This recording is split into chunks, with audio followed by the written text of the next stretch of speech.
Mm-hmm.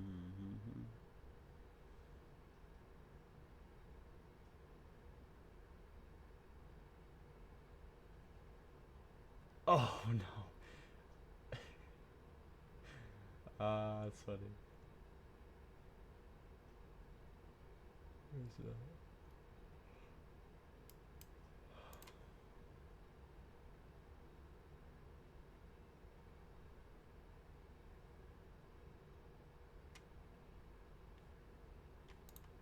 A delusional psychopath tried swatting someone. What happens next will shock you. Dusting off the old Darman reference here for this one. So some miserable, horrible lady tried to swat someone. I'm sure I don't need to explain what swatting is. It's a horrible, bad thing that'll land you permanently on Santa Claus's naughty list. And this lady looks and sounds like she's one glass of wine away from passing out face first into her copy of 50 Shades of Grey, but in between bouts of consciousness, she decided to commit a huge crime of swatting. And boy howdy, the shoe went on the other foot real quick. They actually found her, and when they brought her into custody, Hey, yeah, I know. I'm playing. Hooray! So I'm doing 2 hours this morning. I was gonna do 3 initially, but I'm thinking, okay, I'm quite literally gated by the sunrise. I'm flat out gated by the sunrise. So sun comes at like 7:25. So that's when I go open up the chickens door outside. We have a whole bunch of we own a bunch of chickens, so I had to go open them up, feed dogs and all that stuff. Did a few submissions to get above 50, and then now I'm playing. So, yeah, the chickens, yeah. That's like flat out what it was, yeah, chickens. Chickens are... The chickens are selling my run, man, what the heck? Ah, those stupid chickens. I'll just...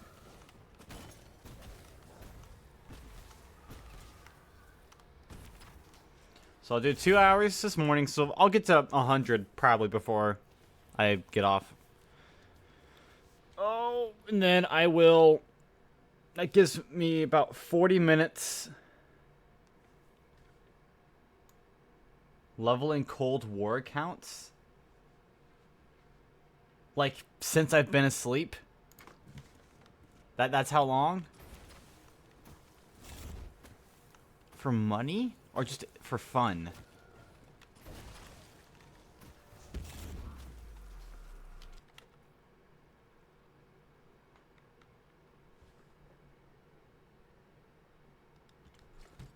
For Chief? Oh, okay, I gotcha.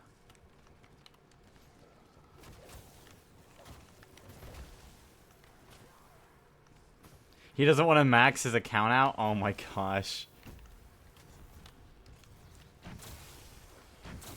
Wow.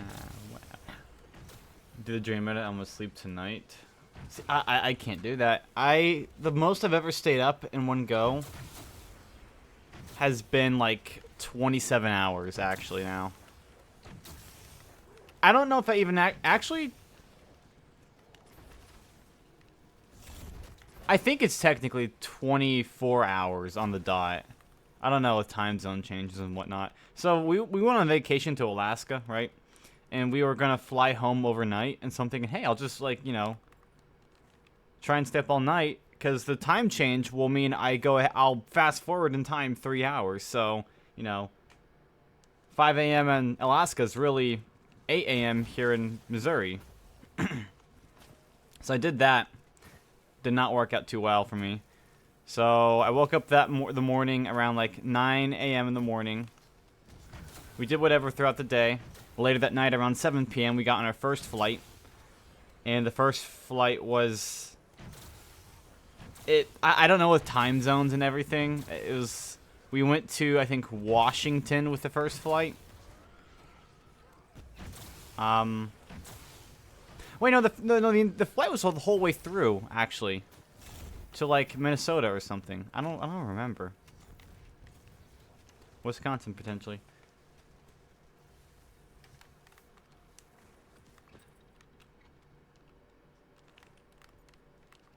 Yeah, I just physically can't handle that stuff.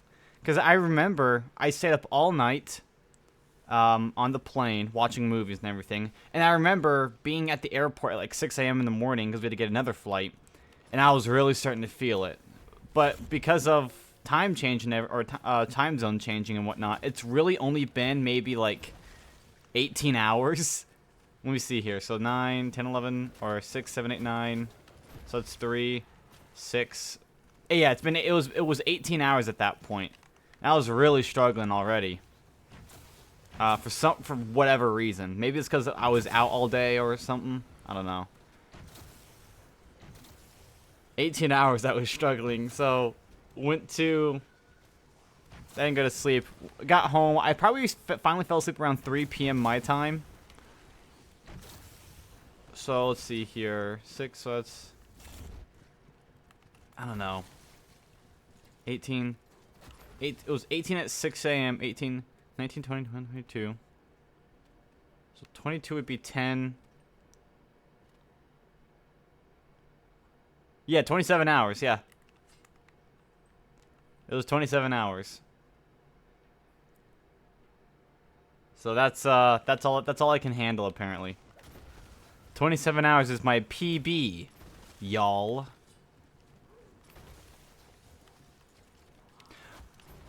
Wait, I'm trying to think. This is that guy alt account, right? I'm like at 99% sure. I can I'm like pretty sure. Okay. So I got a question about a submission on ZWR real quick. I gotta publicly shame you. One moment. I'm trying so hard to understand what the heck I'm looking at on here. Here, give me a second. Give me a second. It's on the... You know which one it is? Yeah. Hold on, let me find it real quick here. Alright. Let me pull it up.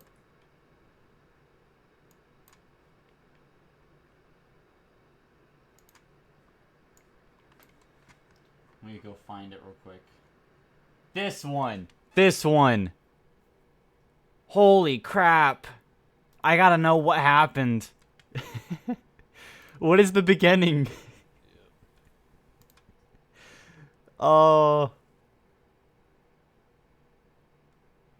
And then it starts at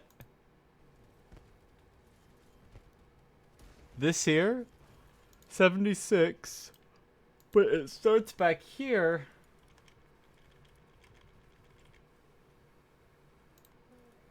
At 31. So I have 31, I believe, then.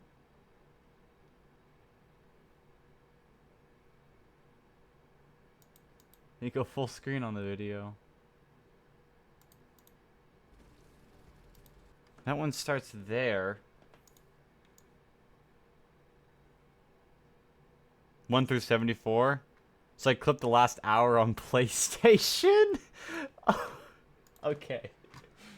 Oh my gosh.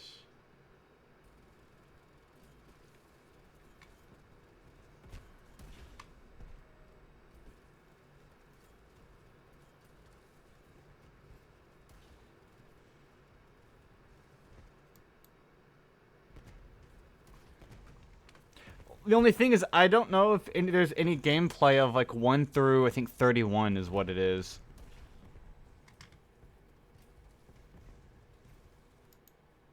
Maybe, so yeah, it goes up to 74 here, maybe 75. And then in this one here, unless I'm blind, it's got 31 there.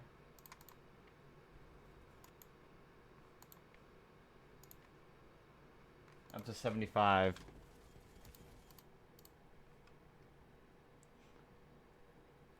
Dude, he's gonna kill you because everything on my time is accurate. Okay, don't worry, it's okay. He literally said it's...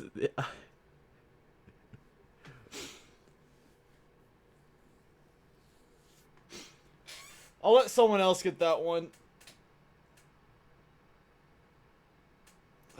Like, I can't imagine you'd be like, I'm gonna scheme and fake a run. My master plan. It's kind of funny. You're not gonna get fired, it's okay. No, but they're gonna be like, why on earth did you accept this? I'll be like, I'll just say, don't worry, that guy said it's fine. He said not to worry about it. Oh. Cringe internet right there. Cool, thank you, Wi-Fi. Just accept it. He said he deleted 1 through 31. Let's go.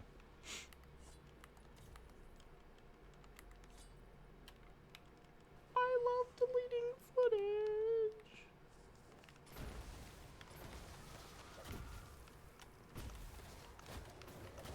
Thank you for clipping through the floor, dog.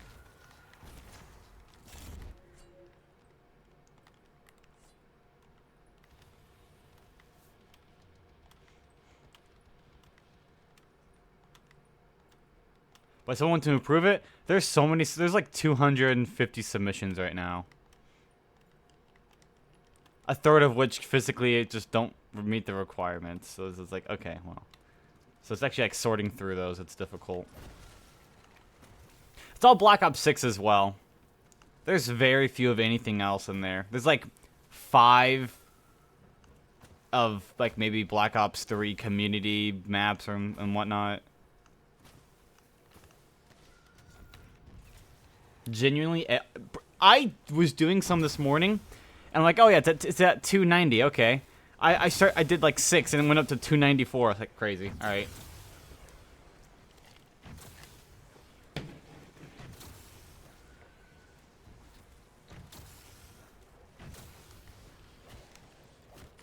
Firebase Z didn't improve anything.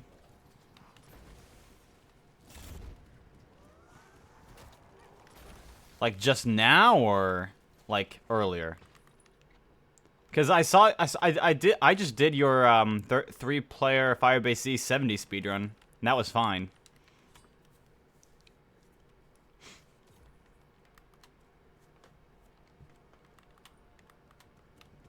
I was just going down the list pretty much until I hit 50.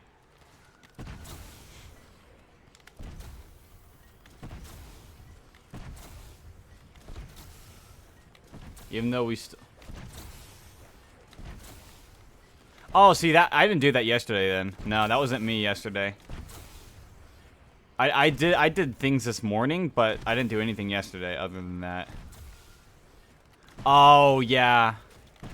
No, I think it showed up in the staff mistakes on there.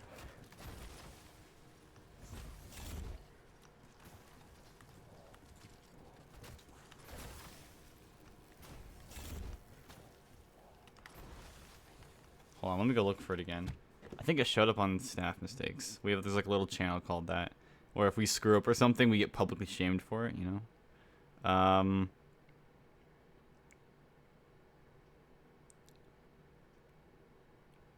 can't tell if this is yours or not, though. Staff mistakes OG? I know, right?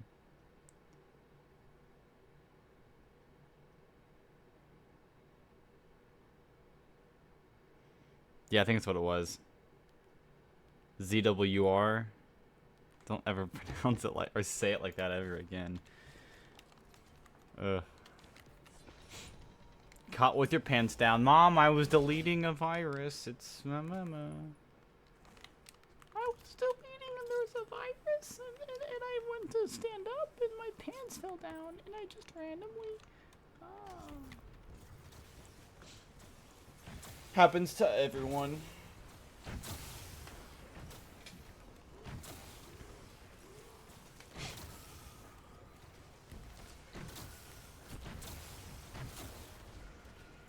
Alright, this is gonna be the bet. This is gonna be the sub 10 hour 163. I promise.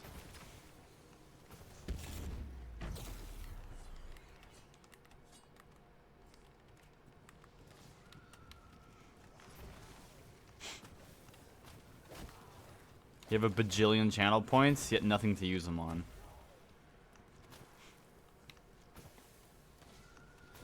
Ten channel points. Restart run. No, I'm submitting a 12-hour stream. I'll just do that by now. I physically can't do it now. Tuesday, Wednesday, and Thursday I'm off though, so I'm gonna try and those are gonna be the 3 days. I'm gonna try and play. Try.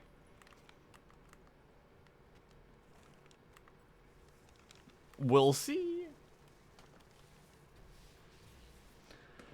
The goal for today is, I want to say, 7 hours in total. 2 here, and then going to be 5 when I get home from work. I get home from work or I get off work at 2.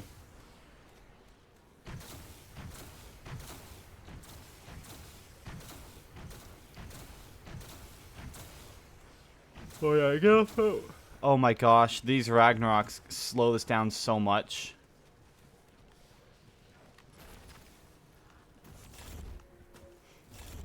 I'm just not gonna use Ragnaroks. I don't get the spawn boost. That's the issue.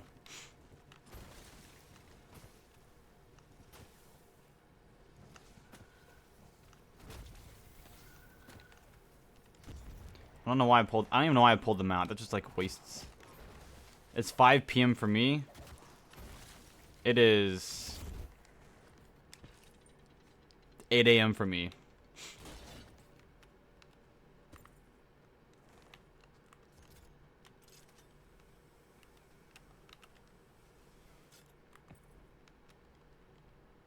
My left thumb is swollen for some reason, and it kind of hurts to play. Good evening to you. What's for dinner? 9.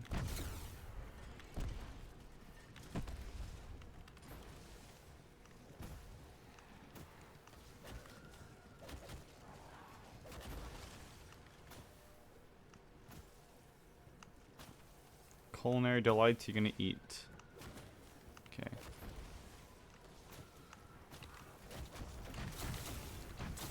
No. Remind me later, computer. I keep getting a notification on my computer telling me to restart Windows. Sadness and sorrow. I can't walk.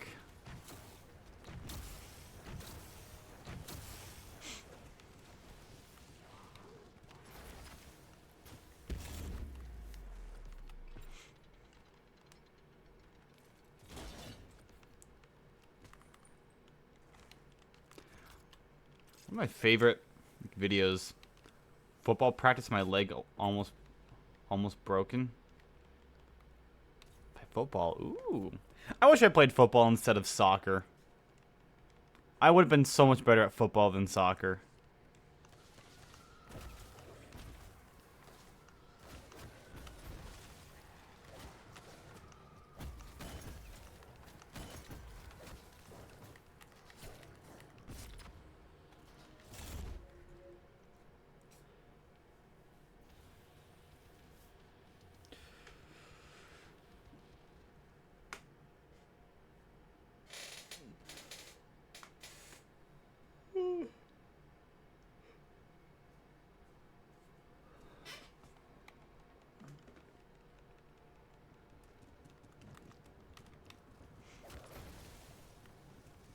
Soccer, because I see football, I see Messi, and no.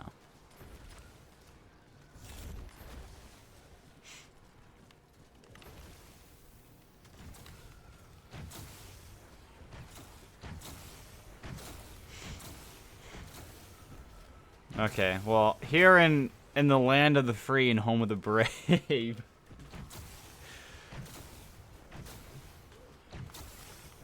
I love that.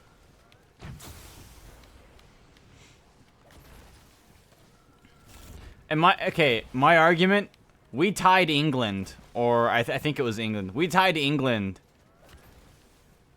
which is pretty much a win when you think about it. Like, imagine a European team coming over to the States and tying the Chiefs in football, like, you know, American football. That would be like the most embarrassing thing of all time for the United States.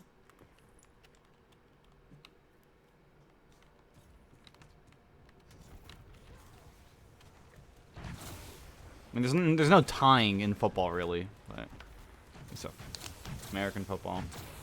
You get overtime. You flip a coin. Whoever wins the coin flip pretty much wins the game because, you know, I love it.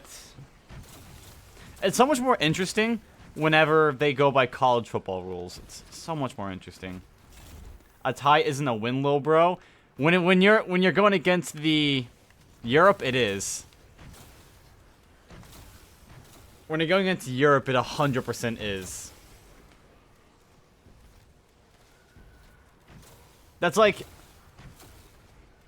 imagine a JV team tying the state champions in whatever game. That's kind of what that's like similar in my opinion.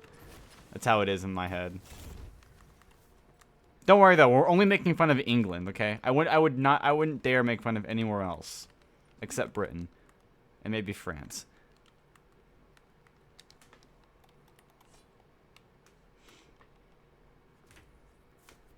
Heavy on the Britain part, though. Great Britain.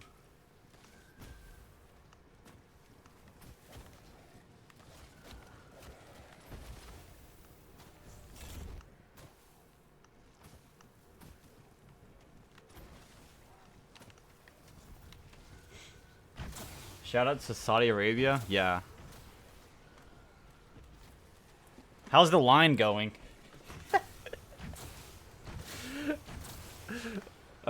Wait, is it? Oh, wait, I forget it. I don't know. I forget if it's Saudi Arabia who's building the line or not. I completely forgot. I'm not gonna lie.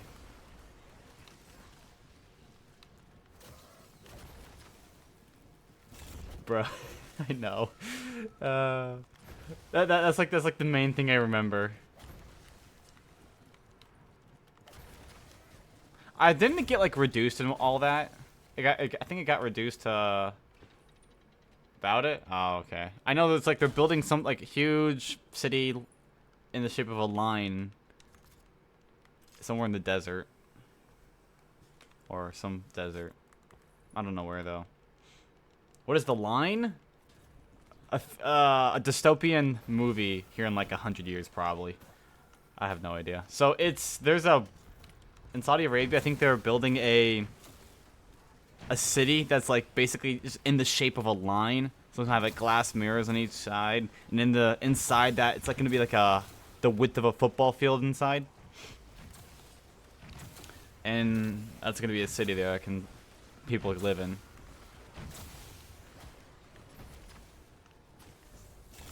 Kind of cool. Perfect spot for a Roblox horror game to take place.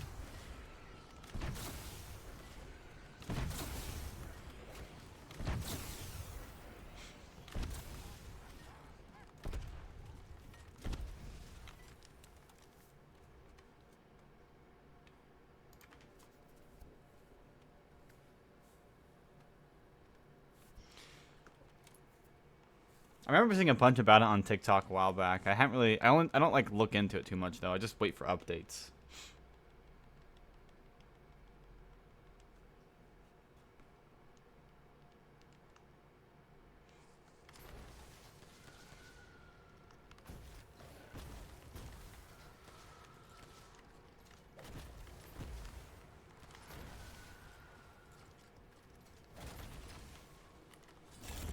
Do you add to refresh and have another 2?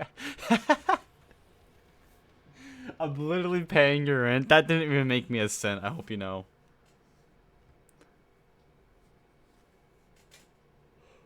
That made me nothing.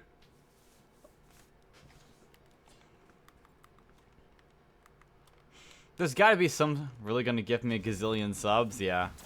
You got me.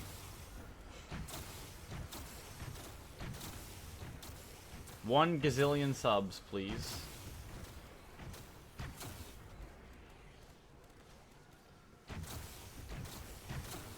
How much do you even make out of Twitch? Okay. So, I've been streaming for a total of ads? Okay. Over 4, maybe Okay, it'll be 4 oh my gosh, it will be 4 years, right? I think coming up here in January, it will be year 4 of me streaming.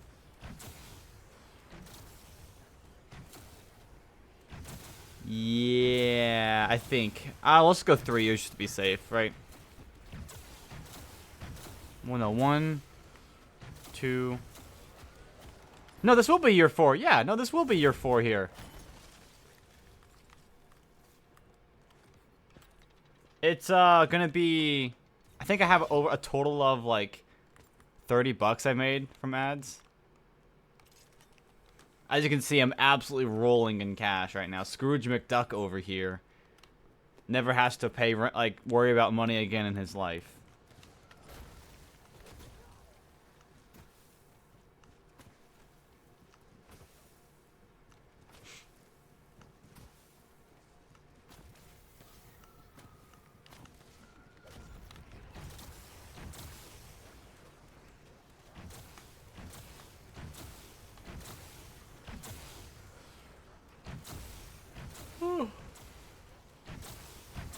What?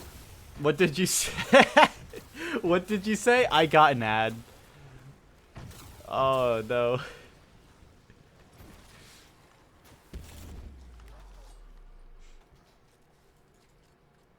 I'll say it again. Yeah.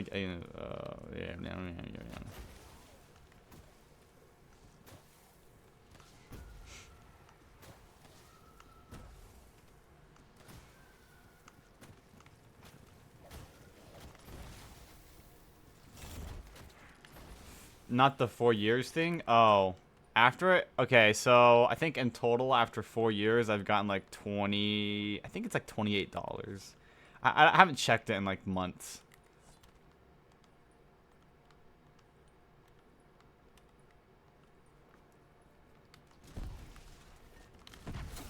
It'll take me another probably 4 years to get... Yeah.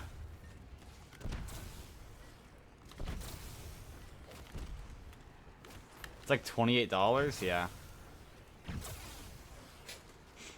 28 Benjamins. Wow.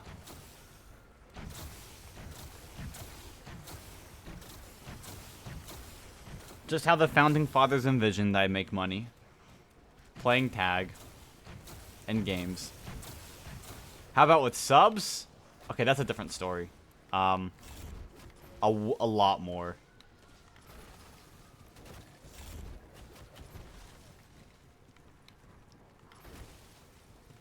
I had a lot of baddies that would be giving me subs right now. Got $30. Never withdrew it. GG. Yeah. Well, I think it stays in your account. It stays in... You had to hit like a threshold of like $50 before. I wonder how much have I made lifetime on Twitch. I actually have no idea. I'm gonna go look that up real quick here. Twitch. No, that's my channel. Monetization. Analytics. Overview.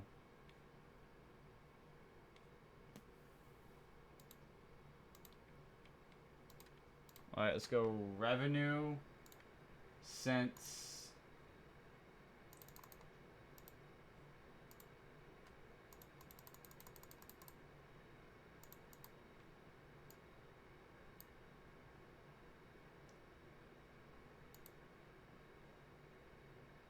Let's see here, since January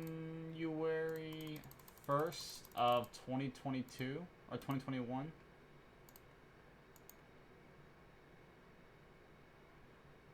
It's loading. Wow. So, lifetime, I have made $535. Over the course of 2,775 hours stream. So let's do some math real quick here. So 2,775 divided by 535, or 2,775 divided by 535. So on average, it takes me 5 hours to make $1. So let's go 5.18. Well, let's go 5 divided by, oh, what's it called?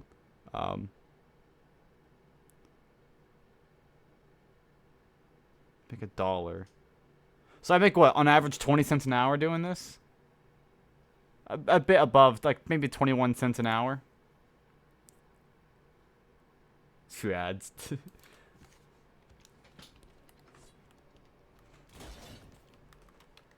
That's massive, you could say, yeah. You're literally buying him a snack pack pretty much. Yeah, I need my snacks. I need my snacks.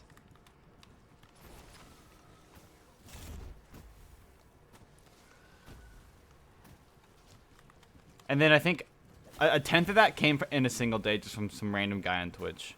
Like 2 years ago.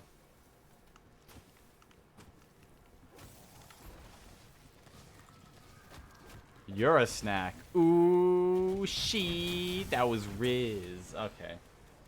I'm gonna I'm gonna ban you guys in a second. That was that's so real, bro.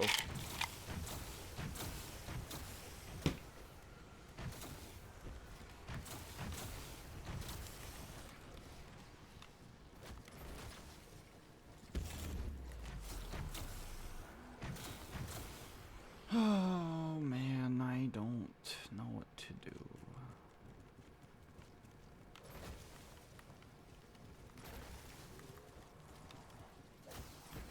Ask to join the VC. Yeah.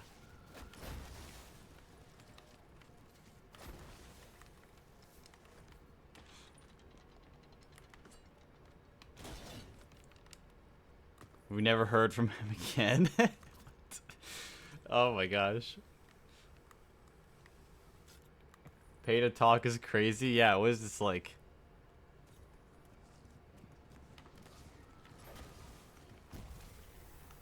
Browsers live.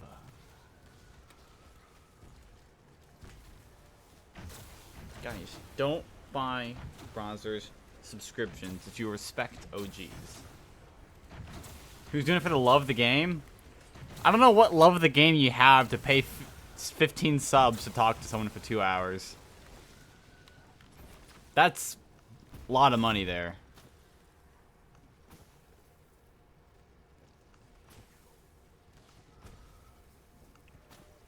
A lot more money I'd ever be willing to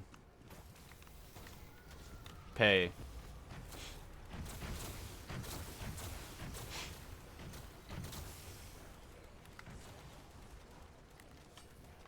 Oh, actually, hold on. I did too for the person. I don't know what his username was. Oh no. Whoever the guy who gifted like $50 in one stream from me, we gave him like VIP and everything. Haven't seen him ever since then. I've never seen him since. It was a one-time deal when I was playing Minecraft.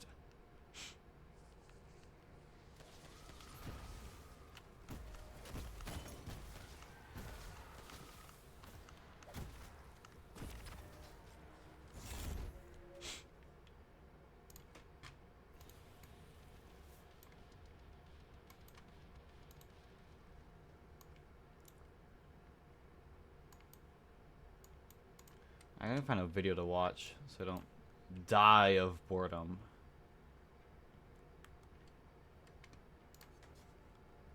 Might be our guardian angels. Possibly. Possibly not.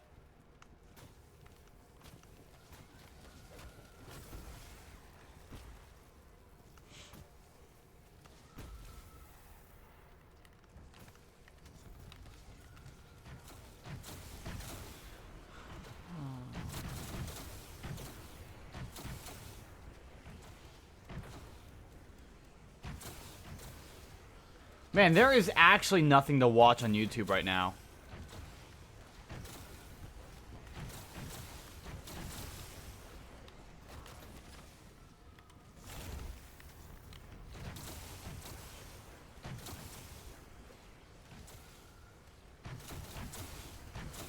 First episode syndrome? There is a lot of anime out there. So much, in fact, that even the most dedicated anime no-lifers won't be able to watch I don't even watch anime. I've watched 2 anime ever in my life. It's not a pastime of mine. absolutely everything. And in this current age where there's like 100 shows coming out every season, first episodes are as important as they've ever been. A first episode is the gateway to a series, and the first part of it you'll interact with. So in a world with limited time and an unwatchably large amount of anime, a lot of people will only give a show 1 episode to decide if they'll keep watching it. There's sometimes a bit of leeway given if you've heard that the series is great or starts out a bit slow or whatever, but on average, if the first episode didn't draw you in, then you won't keep watching. Sometimes the first episode will be something you're just not that interested in, so you drop the show. Sometimes it'll be pretty good, so you decide to watch the rest of the season. And on rare occasions, you'll run into first episode syndrome. So, what is first episode I have no syndrome? clue. Well, I genuinely thought this was a decently common term, and I could swear that I'd heard it used before on anime forums and in reviews and stuff. Never When I heard of tried it. to look it up before making this video, I couldn't find shit about it. I could not find a single other human being using this term. I don't know if I'm being Mandela'd here, or if there's been some coordinated international effort to eliminate all evidence of this string of words from the internet, but just in case I did actually invent the phrase, I would like to officially declare that I, Pointy Boy, am founder and CEO This guy has 340 subscribers. There's no way. It's gotta be a second account. It's okay. I gotta see how many subscribers he has now, or when the video is posted. This video is too like well put together for him to have that few subscribers.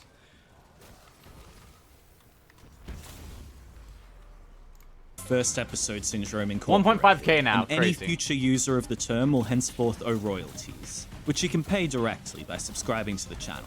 But anyway, first episode syndrome is when an anime has an incredible first episode that feels like it's setting up an amazing series that will be remembered for years and hailed as a masterpiece of the era.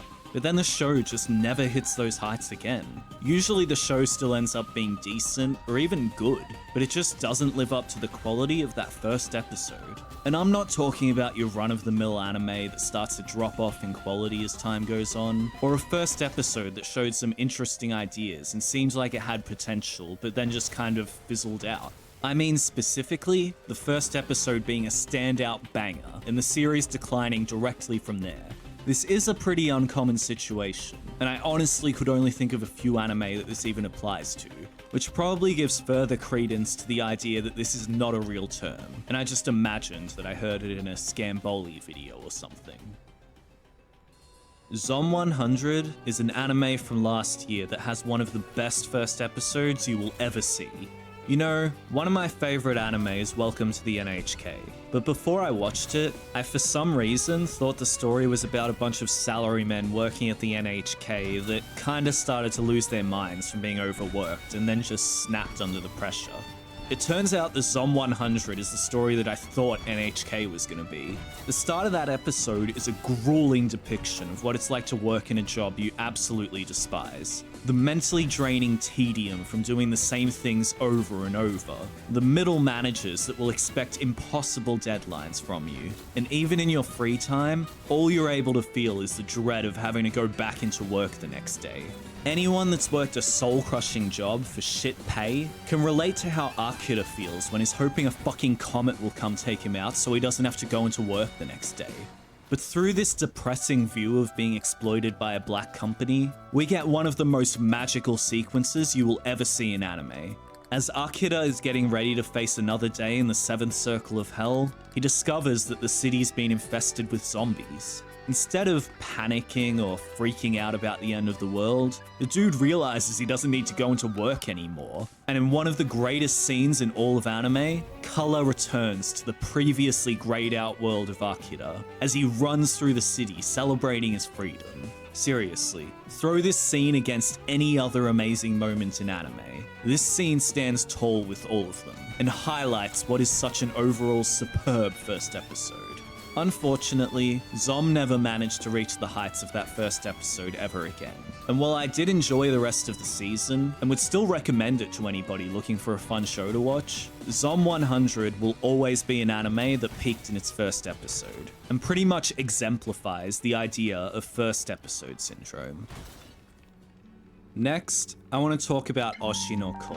Now, before I get booed off the stage, I would like to clarify that I am not one of the people that believes this. But a pretty common opinion after the first season was that the story went downhill after that amazing 1.5 hour first episode. Again, I do not agree with this. In fact, I believe Oshi no Ko has hit even higher peaks since the prologue ended. But there's definitely a subsection of anime fans that were disappointed that this story about the dark side of the entertainment industry was going to so heavily feature the entertainment industry. I guess I can't rag on these people too much. When I watched the first episode of Freerun, I was certain that it was going to be a case of first episode syndrome. I really loved that first episode. I loved the originality of beginning the story after the classic hero's journey. I loved the themes of the passage of time and what time can mean to different people. And I loved the general atmosphere and melancholic tone of the anime. I was also convinced that the unique premise of the story couldn't be sustained for very long, and it would eventually run out of steam and just turn into a generic fantasy story. I was very wrong about Freerun, and I'm happy to admit that, because I do think it's a very interesting and special story.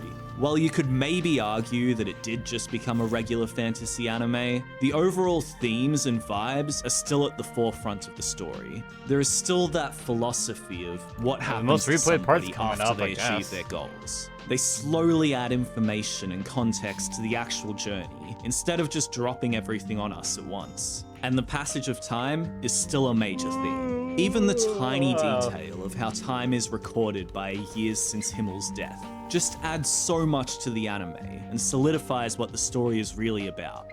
I think Freerun is a masterpiece, and I'm truly happy that I was completely wrong when I thought it was going to suffer from first episode syndrome.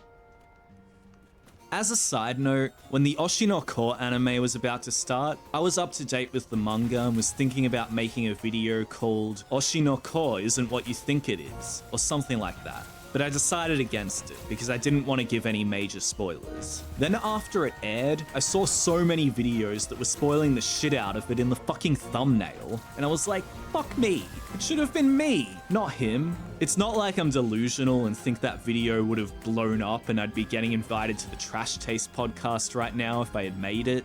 But I was still a little salty about it after seeing all of those Oshi no Ko videos do so well.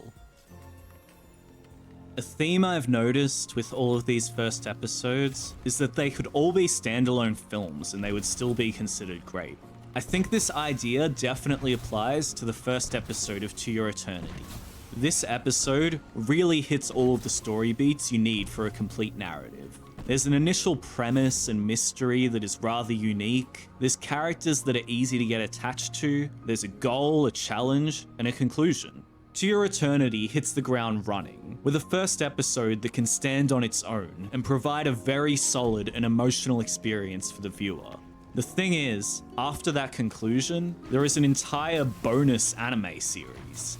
I don't want to go too hard on this anime, because truthfully, I only watched a few more episodes after that first one, but the drop in quality was so severe that it was such a massive slog to keep watching, and I just really couldn't be bothered finishing it. I don't know, maybe I'm being unfair to this one. Maybe it does pick up again later and become interesting. But I just really wasn't vibing with that diet Dororo style story that differed so drastically from the mood of that first episode. I don't know what this guy's The last talking anime about. I want to talk about is Gakogurashi, School Live. I've tried to be pretty vague about spoilers and stuff so far, but seriously, if you haven't seen the first episode of School Live, do yourself a favor and go watch it now, because I'm about to spoil the fuck out of one of the best episodes of anime you will ever watch. I am not the kind of person that gets scared or creeped out very easily, and that's especially true when it comes to anime. There are some horror anime that I enjoy, but I don't think anyone ever had to sleep with the lights on after watching Higurashi. There's just something about anime that manages to keep the piss firmly away from my pants, no matter how hard it tries to scare me. School Live has, by far, the most disturbing moment I have ever seen in anime. At the beginning of the story, School Live is set up as a fun little slice of life, cute girls doing cute things kind of story, where the main character Yuki has joined a club that lives inside the school. We follow Yuki through her day as she goes to class and interacts with other students and the other girls in her club. As we go through a bunch of situations that show Yuki to be a bit of an oblivious... Yeah, I have no idea. It appeared on my feed, so I'm watching it, because it's the only good thing to watch. Oh, I crashed, by the way.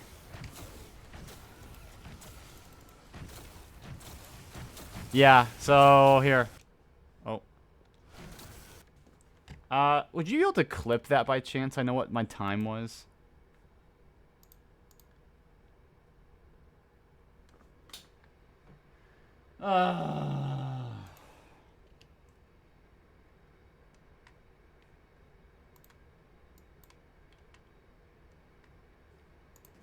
Wait, slash cool. Wait, slash cool. Wait, slash cool. Wait, slash.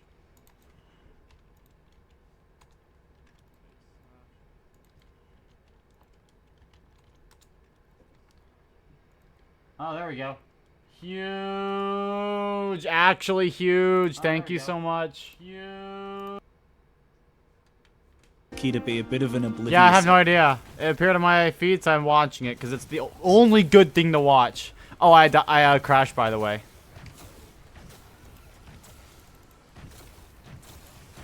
Yeah, so, here. Actually, fumbled.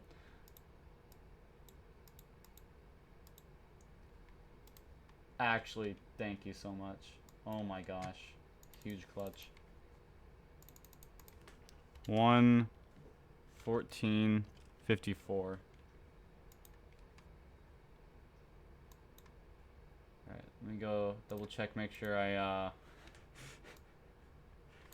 don't screw this up again. Let me go check, make sure I don't have any excess clips now as well. Content clips.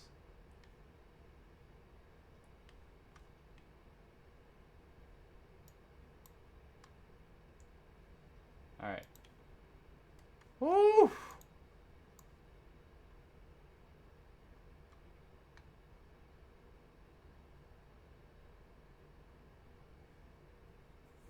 Yeah, but so okay, so long story short, I was on 185, I think, and I shot a full horde with my Tundra gun. Bad idea. I shot it at the wall and all that stuff like normal. It just crash.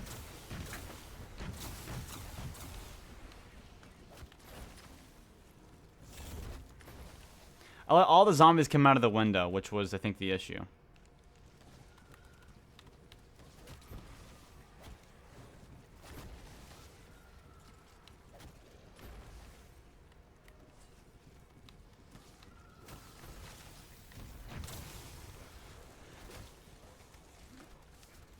So, I'm gonna let this pause for 2 seconds. Hopefully it's on about right now.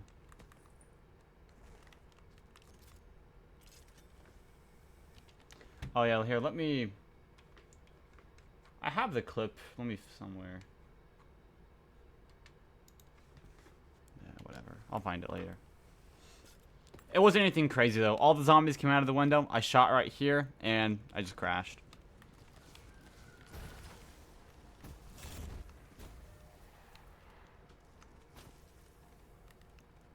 I just gotta make sure I don't shoot full hordes.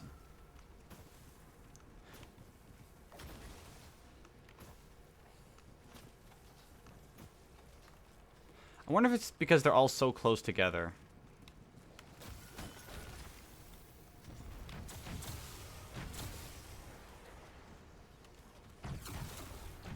I don't get it.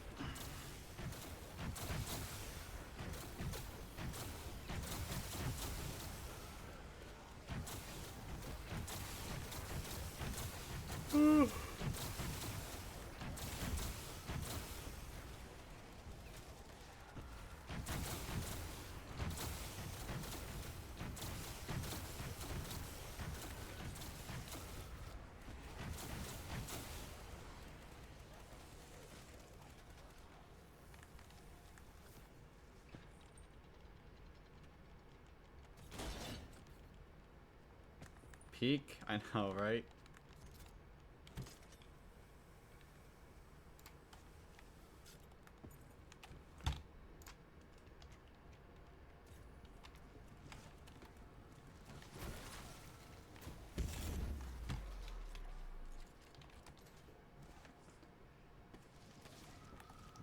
On my level.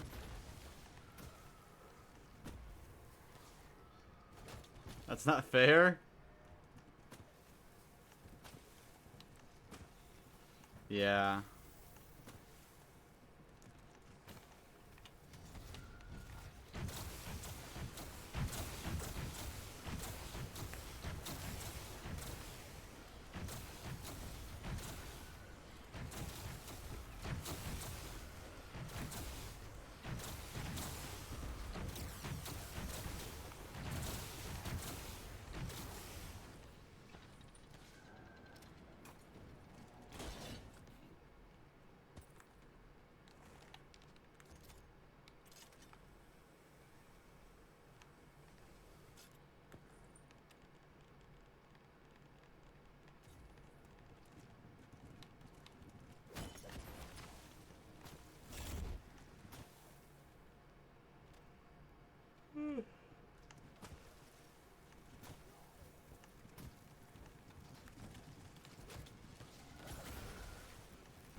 Wonderflux? No, he's been here before. I know for a fact that he's been here before.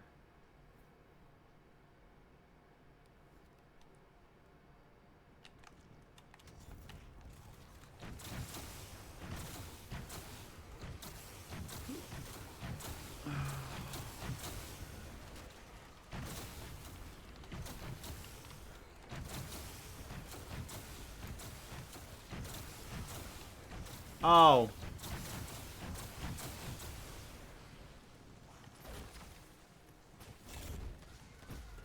And he didn't see.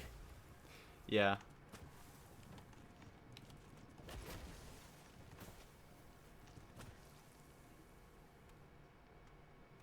Makes sense.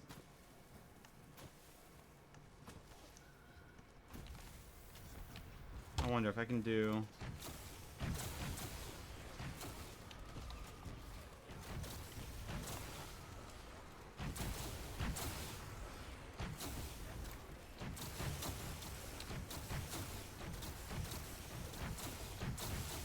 Wow, look at that.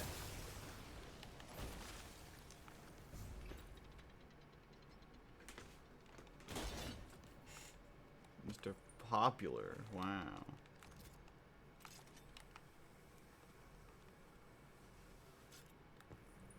Just check every user in the world while you're at it, you know? Just...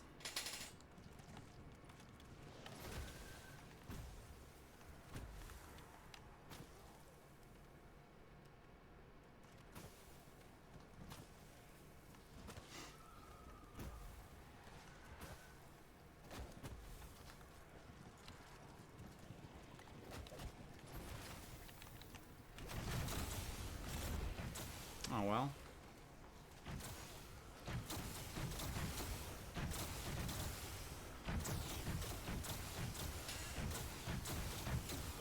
You guys got nothing on overlay expert.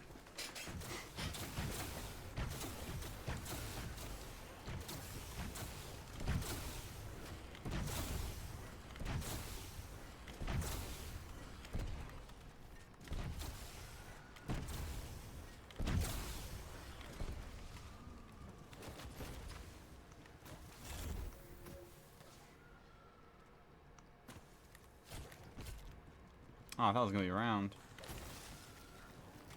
That is round now. Crazy.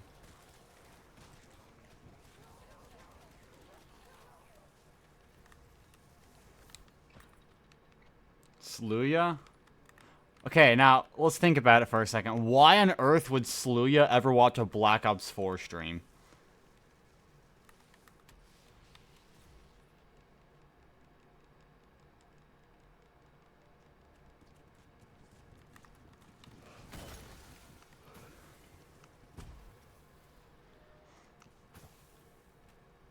I think Furret's come by my stream. I think.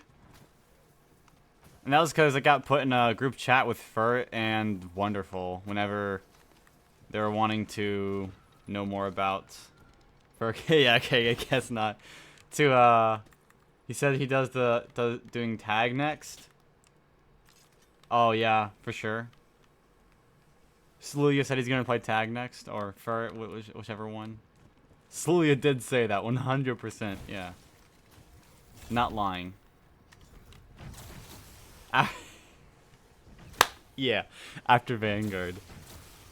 He's gonna 999 Vanguard real quick.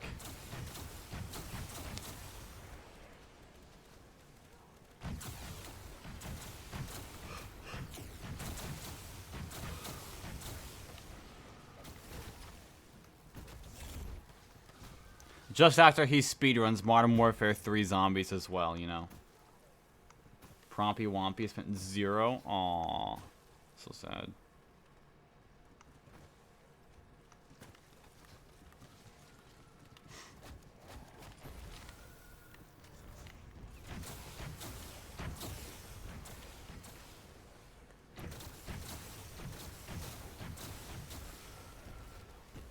Three days. Try hard.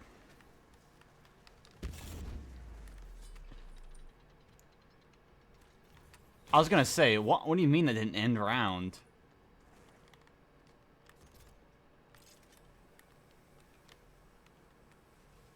I don't know who any of these people are, I'm not gonna lie. I don't think I've ever heard of Master Smexy or the Thomas Huge. Beziers? I've heard of... How does Beziers have 5 days?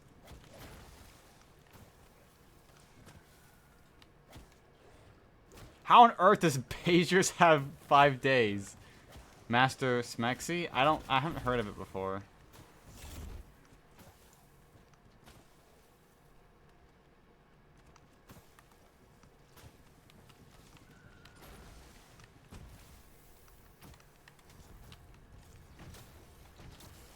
No, I don't know. Be a one player? Oh. Are there moon co-op? I have no idea. Yeah. I don't know that many people from Black Ops 1 or 2. Oh, look, it's Mad Dog. Yay! Hooray! I know a few people from Black Ops 1 and... I barely know anyone from Black Ops 2.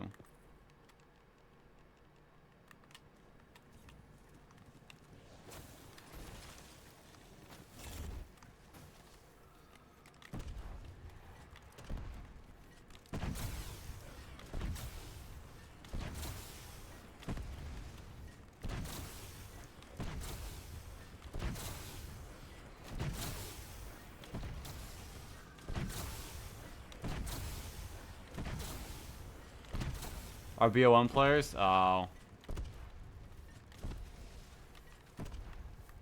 126.70? That's not awful. I could be 10 minutes faster, though. That's the thing.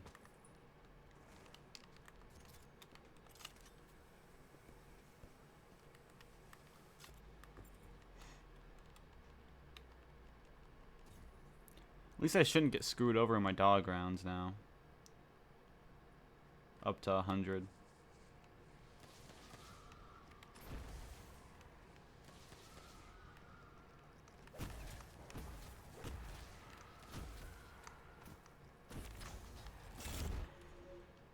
Couldn't catch Sluya, get 999 on 2-player? Do it.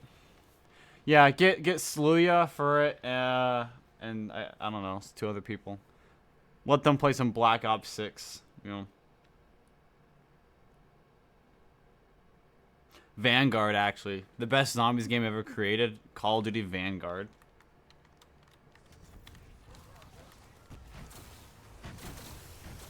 The only good part about Vanguard was Bellacar.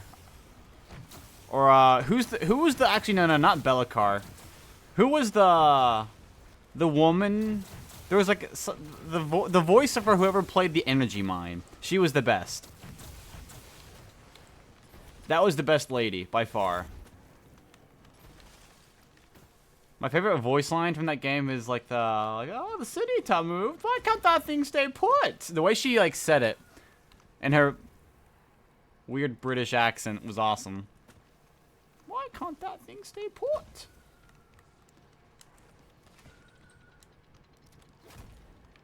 That's the one good part about Vanguard.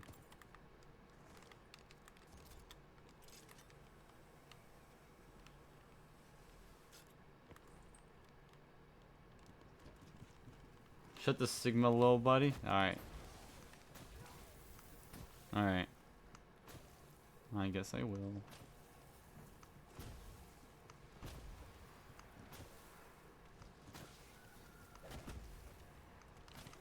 I'm gonna hit 163 today.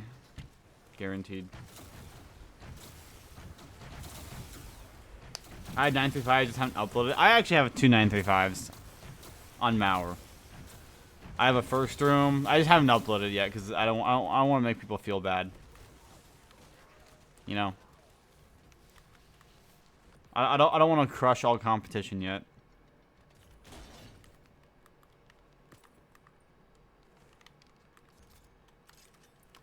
$70-hour 935 Unforsaken? Dude, no you don't. I have a 4-player 935? Yeah. Not even possible? No, it is. Just believe.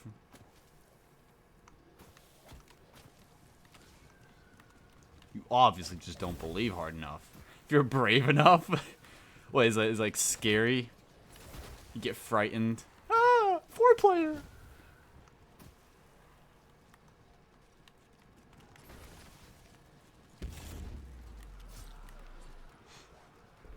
Gotta get that 40 hours in daily.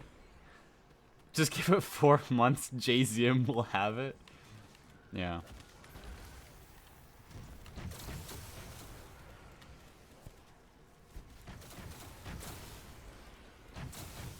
Crash in the 500s.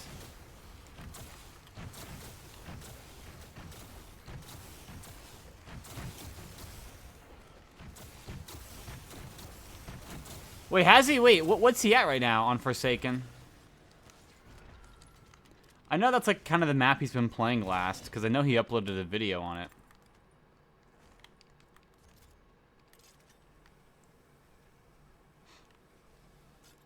Ads? Oh yeah, it's the 1 hour and 3 minute mark, because there could be some ads potentially.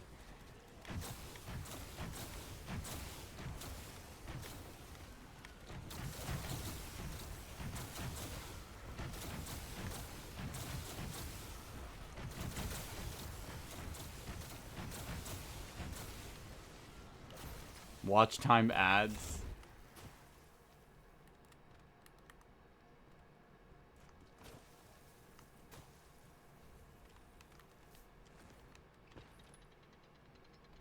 I have crashed using the flamethrower on Xbox before.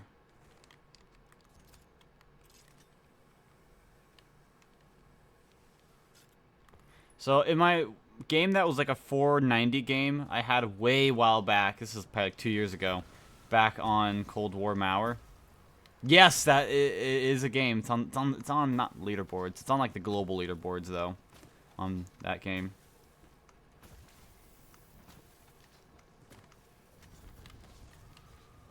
I had elemental. I had all the perks, elemental, everything, and I crashed. I was like in that infinite falling state after taking a vertical. I took it down, took a zipline up, bugged out my character, and they were like infinitely falling. It was really weird. And I accidentally bought a flamethrower instead of the war machine. Didn't think anything of it. Used it, and I just went to the Xbox home screen.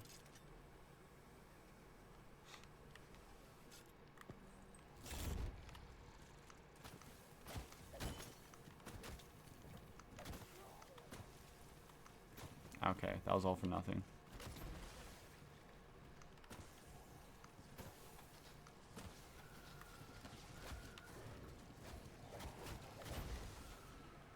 Of course.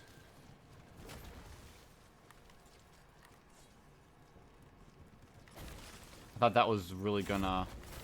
That doesn't even matter. BO4 just better? That's what I'm saying. That's what I'm saying.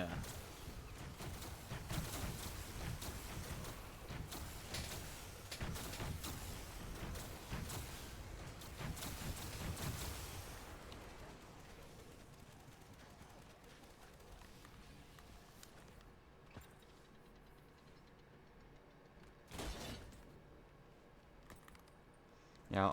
Speed does nothing to crash your game, but, you know, playing the game will crash your game.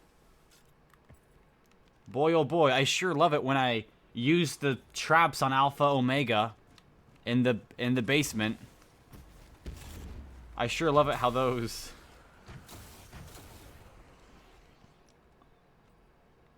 A BGB and a zombie score error?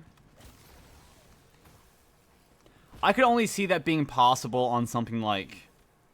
I don't know, Rush?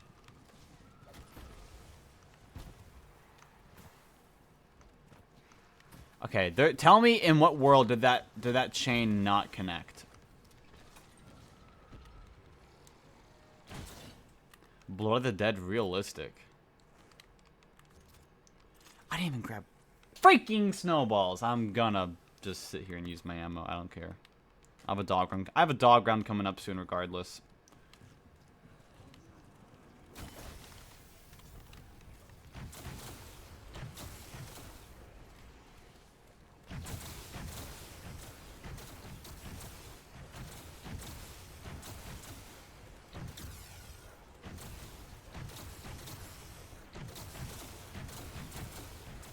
Ooh,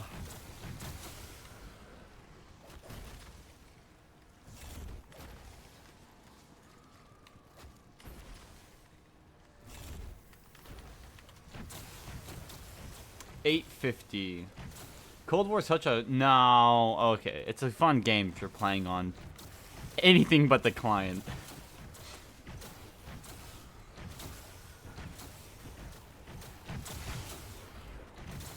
Anything but the client, it's a good game.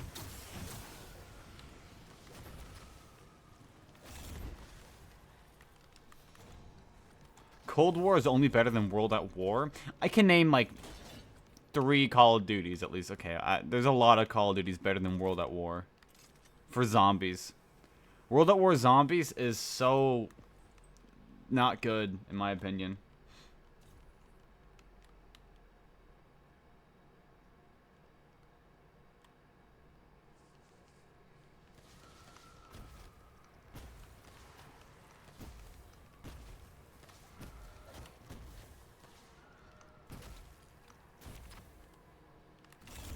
My main issue, okay, with Black Ops 6, if I could have the option to play offline, that would be such an incredible game. Give me the option to save and quit, but also let me play offline. Because save and quit is good for having the... I don't know how you would do that, though. Save and quit with off... I mean, actually, no. I know how you would do that, but... Just like any other games, save and quit.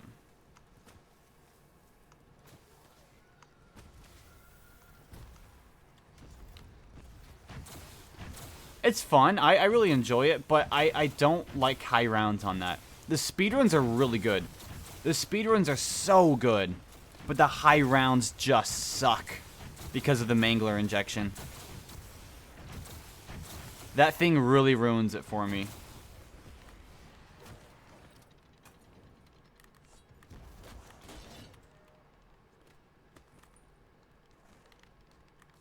I don't know why my cursor just got pulled to the left there. What was that?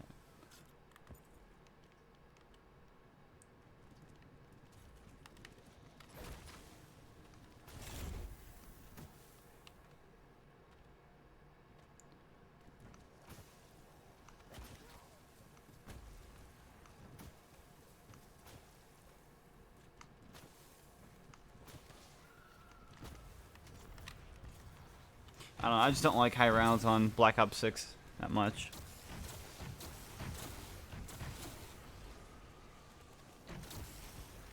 Everything's too reliant on, you know, a mutant injection and all that stuff.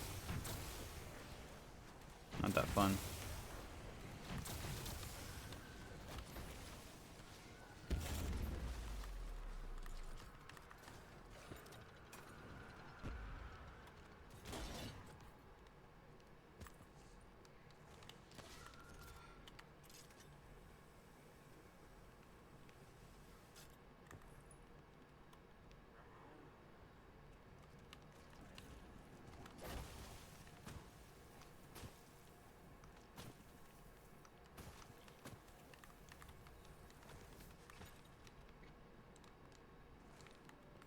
Alright, real quickly, I'm gonna go check on my dogs upstairs real quick. So, I'll be right back.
Okay.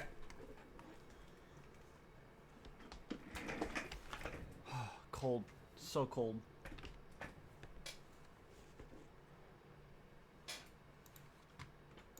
Airhead. The vibe of the show seems to just be a bit of a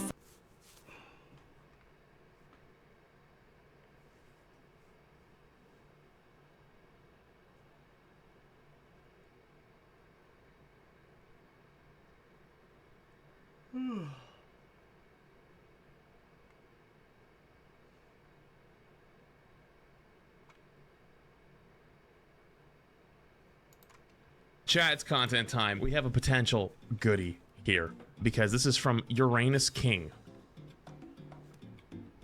And they say, hello Flats, I had a game with 65 kills and lost. I'm a fairly new player to Overwatch and this is my first online FPS. I play on PC as well as the first competitive shooter I play in quite a few years. I really liked Diva, so I decided to learn her. After watching a few videos, I thought I had a good grasp on her and was playing well. Problem is, I still lost almost every single comp game I played, and I think this one in particular exemplifies this perfectly. 65 kills and I saw a defeat. So this is the absolute epitome of an ego VOD, which means I get to be ruthless. Like, I don't even blame my team. They also played quite well. This is also not an ego VOD. You do not submit a game and saying, I got 65 kills and lost. There are two answers. It's either an ego VOD or you're a scoreboard stat merchant. And I don't think it's the second one yet. I am just shocked because I have never seen anyone getting this much kills in a game. And I did, and I'm proud, but I still lost. Anyways, love your vids. I hope this gets through. This is their profile. So they're super low level, they're super new, and then they sent this for 65 limbs, 7 deaths. So if you're proud of it, that's good, but the scoreboard does not always tell you the full story. And it's the same reason why people will pick certain heroes that just pump out large numbers so they can use it in an argument versus their teammates or look at somebody else to blame. Meanwhile, what actually matters is sometimes just how impactful those kills were. Or how impactful your damage was. So let's see. Skin check. Ew. This is a Ruben Enjoyer type skin. Ew. Okay, so you are playing currently Sniper Diva right off the bat. What in the world am I witnessing? You are doing negative damage, but you know what, Stat Merchant? I'm gonna show you something. You just got killed on that limb, didn't you? I heard the noise. So when you said you had 65 kills, I did notice something very interesting. Why does it not say damage done? So I have this sneaking suspicion that you are the person of the friend group of the group project who happens to show up to every meeting, but You think didn't Game of really, the Year is? you didn't really do a whole lot yet. Nothing. Nothing. There's no game of the year. This is, I mean, none of them are good, in my opinion. Like, or game of the year worthy. I feel a breeze coming like down here. Why? 1 second. It's odd.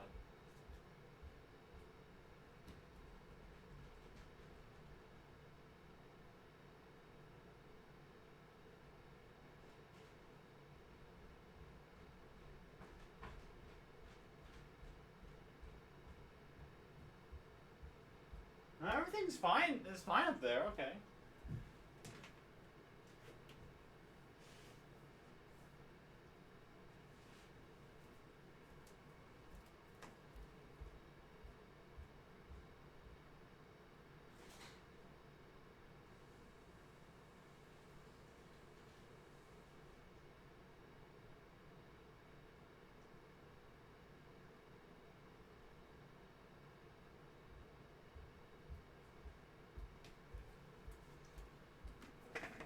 Game of the Year in Zombies? Oh. Game of the Year in Zombies? I think it's going to be Freckleston's sub 20. Oh god. Oh. I think it's going to be Freckleston's sub 20 on Shadows.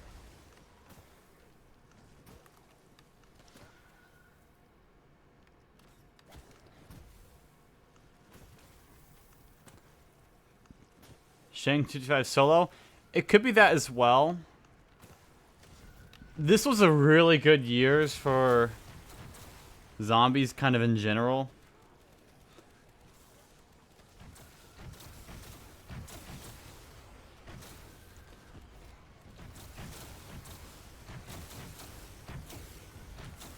High round is Shang for me? Yeah, okay. Wait, so how are the games of the years done on this? I actually have no idea how these are done. Like, is this something people vote on, or in zombies? Oh, it does a vote? Okay.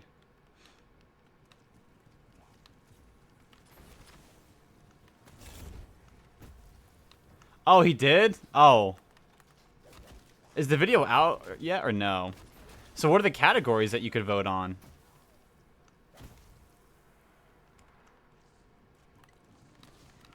Like, is there a high round one and a speed run one?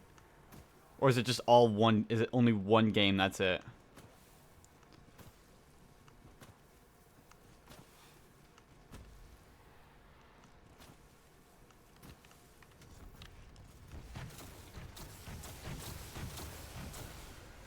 First room, high round, round speed run, Easter egg speed run, and best clutch.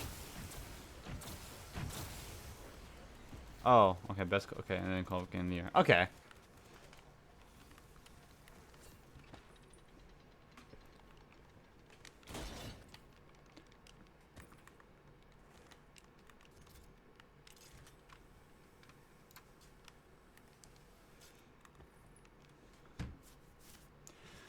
I'm telling you, next year, 2025, I'm gonna have high round game. Trust. It'll be mine. It'll be a 522-hour tag game.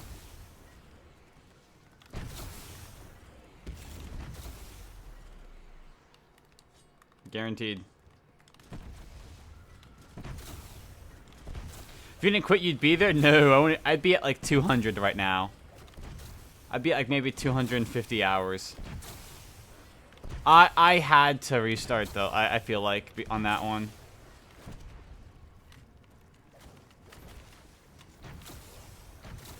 Trading out Wraith fires are so important on this map. It was almost like I had to. I had to.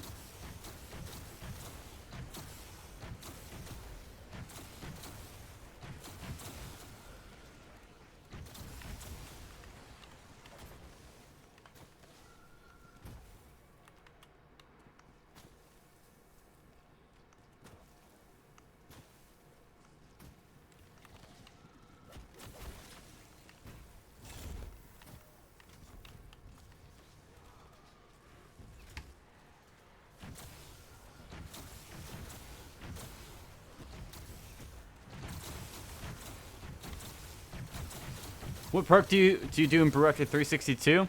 So I trade out, yeah, time slip is what I would probably do. Time slip.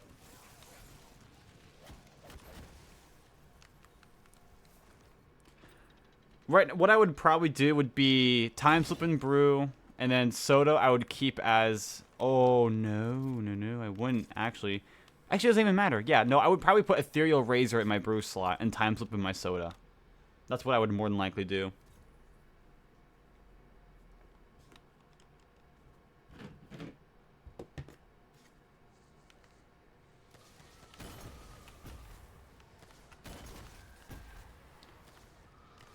Because I don't have to worry about having PhD anymore.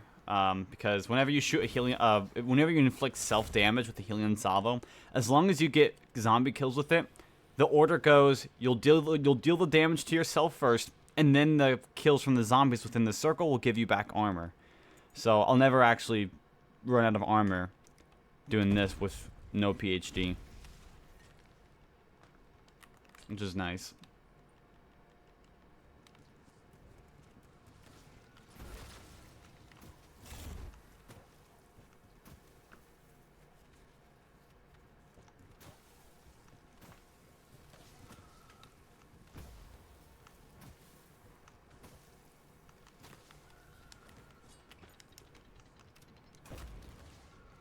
See, and here's my opinion right here.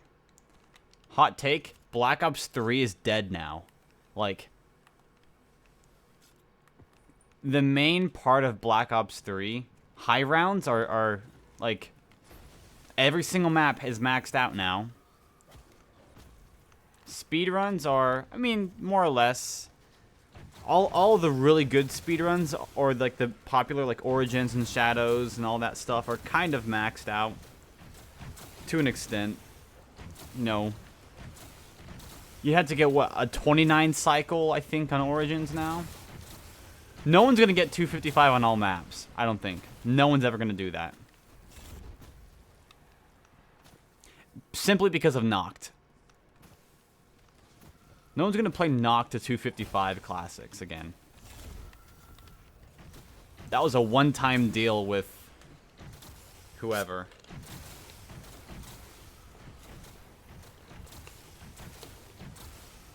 Tom Fantasy. I think.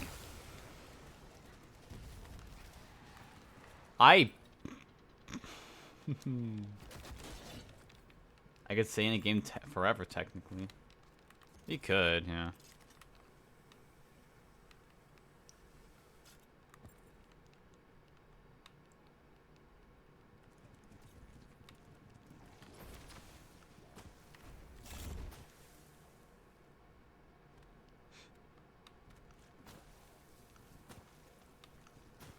$11? Dang. I know he has. Doesn't he? He has a co-op 255 on whatever the map's called, on whatever the other one is.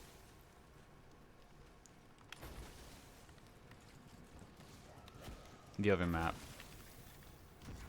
That was such a waste. Oh my gosh. Cool.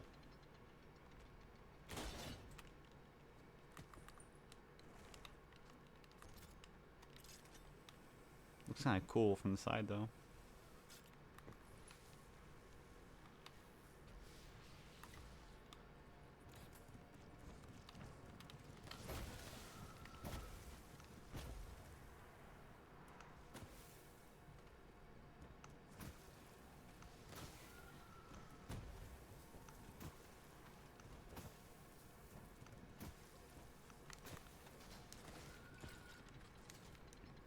Rucked Shino 225, let alone flawless. Yeah, that's gonna be difficult. Now, if you allow all elixirs and talismans, it could definitely be done, but I think people are much more drawn towards classics.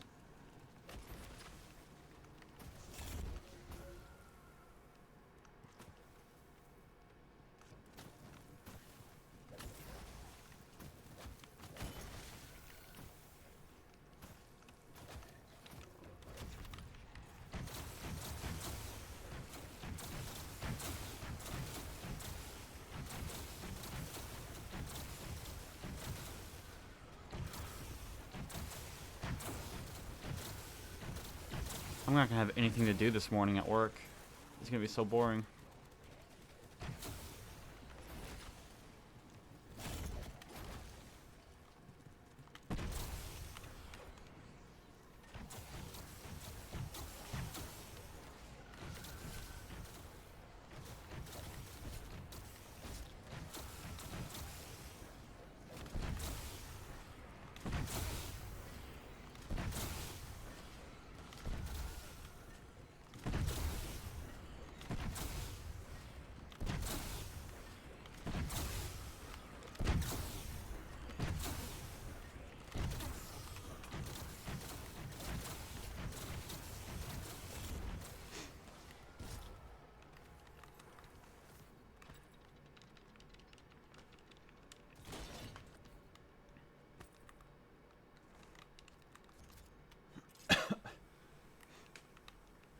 I'm trying to play fast here.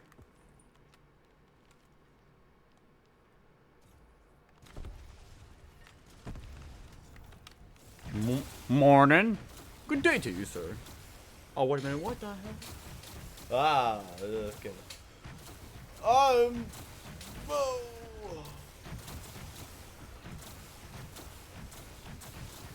Yeah, I'm gonna play to 100 this morning specifically. So whatever time that brings me to, it'll be about another. I don't know. It's 9:13 already. I need to get off in 45 minutes here. So.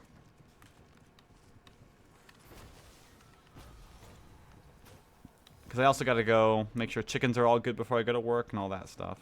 Or we'll make sure they're good again. And collect eggs is what I mean.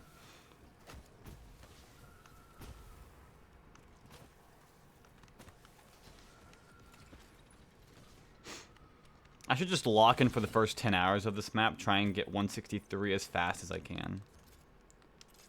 Because once you get 163, half the game becomes brain dead easy. The remaining half of the game becomes really easy.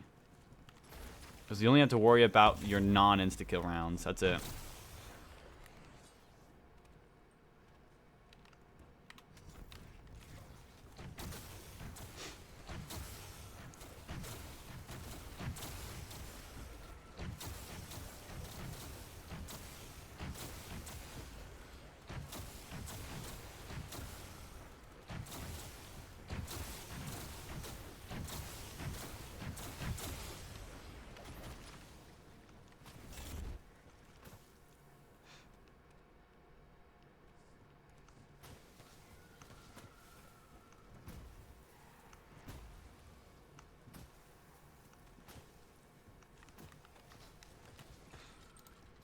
Oh god. Mechanically, this is not great. Oh my Jesus! So mechanically, this is horrendous. You're talking about a limbs and being a scoreboard merchant, and you got fucking stuck in a corner, dude. It's like your fucking mom put you in timeout.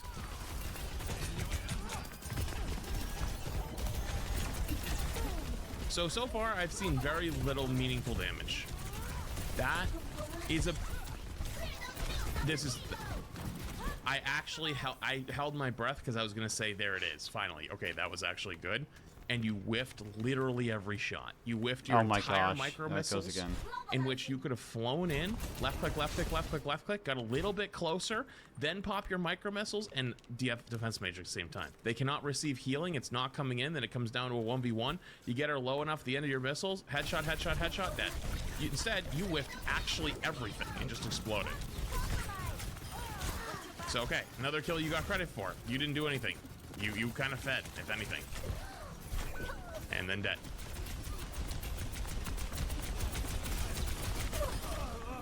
So, I just want to point out, you saw how their health bar was going down, and you're like, yeah, I contributed, I helped. That's who actually did all the damage to the Lifeweaver, because at that range, you did absolutely fuck all. You probably unironically did about 12.5 damage. Pop your micro... What is that? Dude, I'm not joking, you are a stats merchant. You're a stats merchant. You care way more about like what your numbers look like than doing anything good. Because this is the right place, sorta. Not great, but it's alright. You decide, I'm gonna go fly at this Juno. You start flying in, you literally get a quarter of your fucking boosters and you pop your micro missiles way too early and then stop.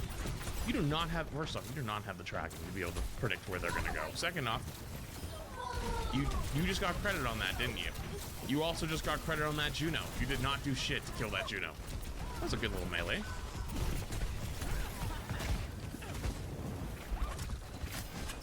Oh my gosh, this dog, I swear. On that May? Do you think you killed that May? Because I think that May is about half HP.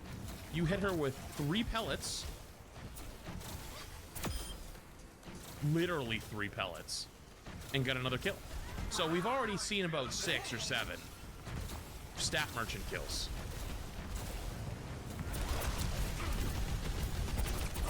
DM your soldier? Dude, your soldier's low HP getting yoinked into the enemy team. You should be trying to save him. You don't defense matrix ever. Why are you not defense matrix? Why are you hiding behind your Cassidy? Why are you such a bitch? Why are you being a bitch? Why are you just running away at all damn times? Look at this shit. Your Cass is in there point blank. No defense matrix to save his ass. No getting in front of him and taking the damage. Why the f are you playing tank? Whoa! What was that? Excuse me? Cass just luckily is the fucking goat.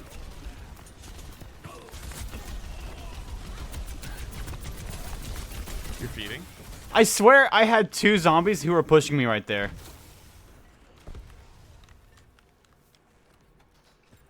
I swear that was 2 zombies pushing me right there.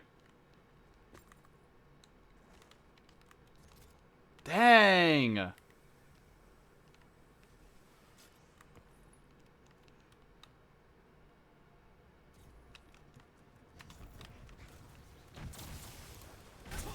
No defense matrix? What? If this kills someone, I swear. This is the shit that reinforces this bad behavior, because you send off the worst bomb and it gets them. Because we used to have a saying around here about the pact. It was like, the someone in bronze must always die to a diva bomb. You can never not. You have to hold the pact, right? Like if they have a diva and you have a diva, someone must always sacrifice themselves to the bomb.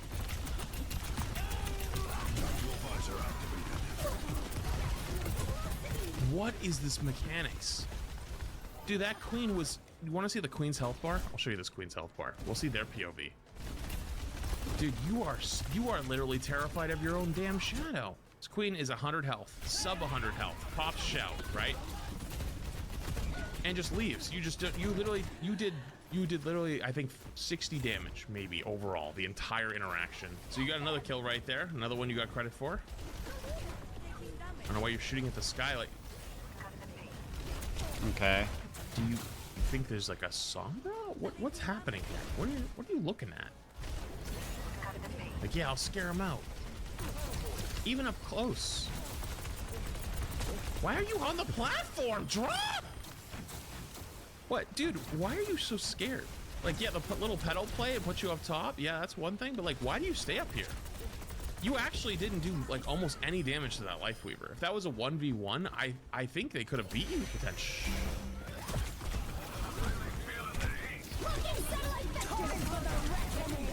Okay, so now you're nano, you gotta go aggressive. You're gonna get kind of rolled though, unfortunately, because you weren't full HP. That's not totally your fault, but your mechanics kind of do not do you any service. What I would have done when I got nanoed is I would have went this way. I would have went W key. I wouldn't turn for the queen. I'd go W into the Juno. Would that have been a better play? I think both of them are fine. I don't think either of them are bad. I don't think you have the mechanical skill to do the play that I said, though. I think mechanically you are struggling, but you had a big old thing pop up in your screen. 10-player kill streak. Boy, oh boy, I got pushed again. Yeah. And it's like, do you really feel like you're on a 10-player kill streak right now? Do you really feel like you've killed 10 people? This is why looking at stats is just nonsense 99% of the time. What you should be doing, first off, you should go down there, save your damn Cass. Get the fuck in there. Go save his ass. Look down! Save him! You're a bum. I hate you. You are my least favorite tank player right now. Like, by far. You do not have tanking instincts. Cool. And I don't say that to be mean. I say that because I play with Karq sometimes on tank, and God knows I love the guy. He's been my day one in streaming. I've known him for fucking years, but God damn it, when I play with that guy on tank, I know for a fact I'm in for a bad time because he does not have tank instincts. There's tank instincts that you always have, right? Where it's like, you see a teammate in trouble, you almost instinctively have to fight the instinct of you have to, like, the best play is to go kill them instead, right? But there's an instinct of like, I have to protect my teammate, or I have to peel for this person, or do whatever. Like, obviously not always is it the correct play, but you have not even one single time attempted to save a single person on your team or help them out in a situation where they are not in the strongest position. You constantly leave them alone to then go do nothing. No, seriously, what did you do here? This is the first time I've seen you even go aggressive once against the enemy backline. Once. And you contributed almost nothing to the kill. The soldier gets the kill. I think that even if the soldier didn't hit them with a single bullet, you would not have killed them.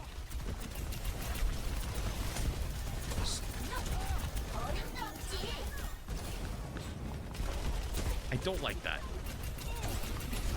They're 1 HP. Okay, that's fine. You have bomb. But your mechanical skill is such a hindrance.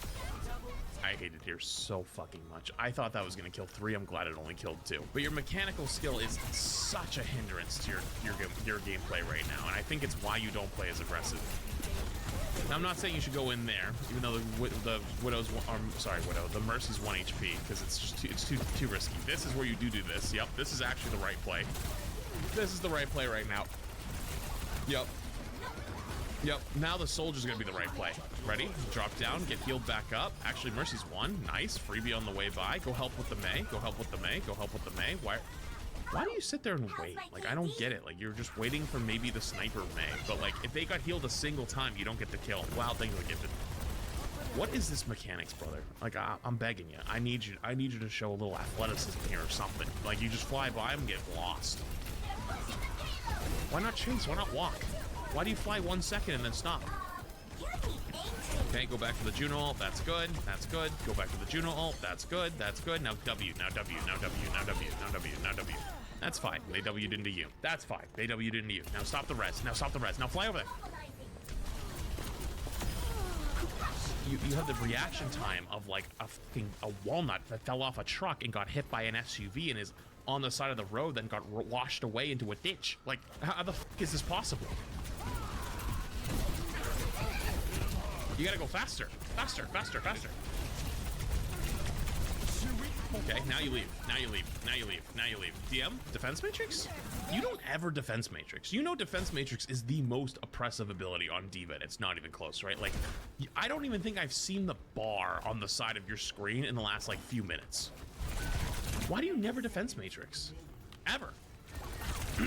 There's a fucking transformed Bastion. It's gonna kill 2. Kill the tree and 1 other. Like, that still counts. Dude, why do you not Defense Matrix? They have Visor running at your backline. You have micro missiles, which can fire at the same fucking time as your Defense Matrix. You're on a nanozu, and your bum ass leaves them to die again! Why are you such an asshole to your teammates? You do not have tank instincts. You never try to save anyone. You just let them fucking die. You're up 4-1, and you let this fucking nerd walk by you and visor your poor Ana to death. Why are you doing this? And you have the audacity to submit this and be like, I don't understand why I'm losing. I have 60 kills. You are the biggest stat merchant I've seen in a long time. You know, playing aggressive like this is actually the right play when both your supports are alive. Gee, and you're about to feed, aren't you?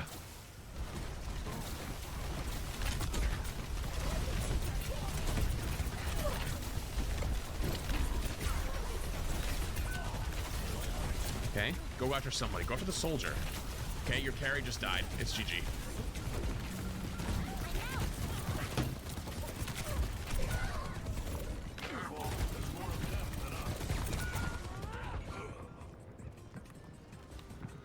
You got the mechanical skill of a walnut, the protection ethics of 1200's baby. Like, you don't give a fuck about nobody else around you. You never try to save them. You never try to help them. Like, what is going on?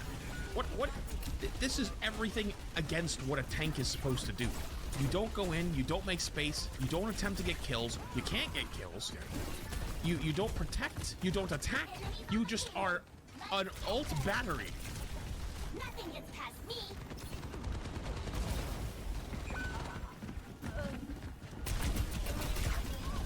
So, yeah, everybody's dead. It's fine if you want to sit here and poke a little bit, but I'd back away. There's no point in being here right now. You're just gonna feed. Okay. Nerf this. I'm here to bring you this emergency news update. The feeder has fed. The feeder has fed. Everyone is surprised.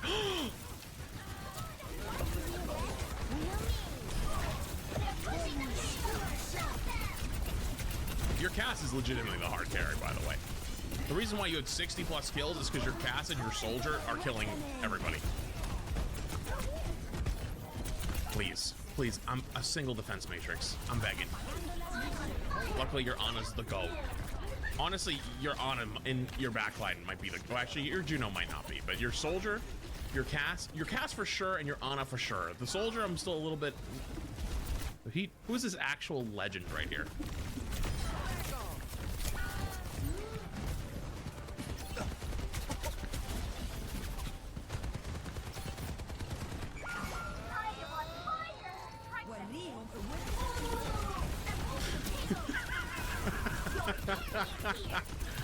Who carved that wall? Who carved that wall? Yo, go play in the Juno ult. Why are you back here? That Juno ult is moving into their team for a reason. Why are you such a... Why are you always such a... Why you hide behind all your teammates? You are the tank, and you are hiding behind your fucking Juno. A defense matrix? Can I get a defense matrix? Can I buy a defense matrix for 300? Can I buy a defense matrix? Defense matrix.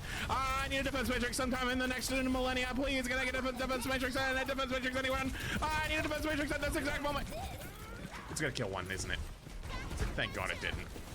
Can I get a defense matrix? I need a defense matrix right about now, and I need to stop them from walking at my team. I need a defense matrix. They're taking so much damage. Save my Soldier with a defense matrix. Oh, that's unlucky. No defense matrix. Okay, time to save my Cass with a defense matrix. Please, I need a defense matrix right now for my Cassidy who's on the flank. Or anything. Maybe run away and maybe save myself. And there's a Cass in the back line. Maybe I could go boost in and give him some help. Or I could just defense matrix halfway over this anyone in video. the game. I could run at the Juno. The Juno's 1 HP. Maybe I can get the kill on him. And I got the kill because the Cass is actually doing everything. And this is the only person in the entire game that's actually done anything on your team. And yo, we got one. We got one defense matrix. We found one. Thank fucking Christ. I was gonna lose my marbles. Look where it was. It one Lucio shot and one Junker Queen shot. There we go. Oh my gosh, I can't chain. Okay, go, dude. I thought for sure that button might have been broken at this point in the game. And then you feed. Everyone was surprised. And your Ana again is the fucking GOAT. Literally, your Ana is the GOAT. Your Ana and your Cass are legitimately the fucking GOATs. These two on your team, Darmo Sharkum 3 and Merorva, are stuck in Elo hell because they're stuck in your games. No, they said they didn't blame their teammates or anything. They said they played well. But at the same time, though, they are contributing actually nothing in most of these fights. They have not tried to save anyone. They said that they got like 60 plus kills. Don't understand why they're losing. They have the literal GOATs. They got like fucking proper at DPS on the flank right now. And they are still losing. All right, now they're playing Orisa. Yeah, it's GG. Yeah, you're cooked. You're about to get fucking bullied. There's sim feeds. Okay, nice. Oh yeah, let the bullying commence. Hey, you actually recognized stop the res. Okay, all of a sudden you're looking better. Maybe you just don't know how to play defense? Do you just not know how to play... Help your Ana. Hey. You know. Yeah, okay, it's not that bad. Well, you have a speed break. Why are you not... Nah, you're still...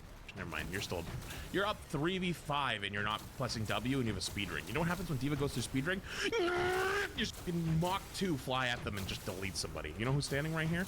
Our Juno around this corner. You don't know they're standing there. Now you do. But you literally just fly at them Mach 2 and they just delete them. And instead you're deciding to fly at the Orisa. You know why you fly at the Orisa constantly? Because you're scared to try to shoot at other targets because you are a stat farmer. You're a stat merchant. You're a scoreboard merchant. You want to have high numbers on the scoreboard. You want to have higher limbs, and you want to have higher damage because you don't want people to flame you. It's much harder to have high stats on the scoreboard while shooting at smaller targets. It's easy as f to farm big numbers shooting at the tank. But shooting at the tank disproportionately in these situations is not helping you. Luckily, it's bronze, and their tank then ints on you 2 seconds later. This should have been the easiest fight of your life, though. And you could have made an impact, but you didn't make much of an impact. It was actually mostly your teammates. Also, can you stop feeding?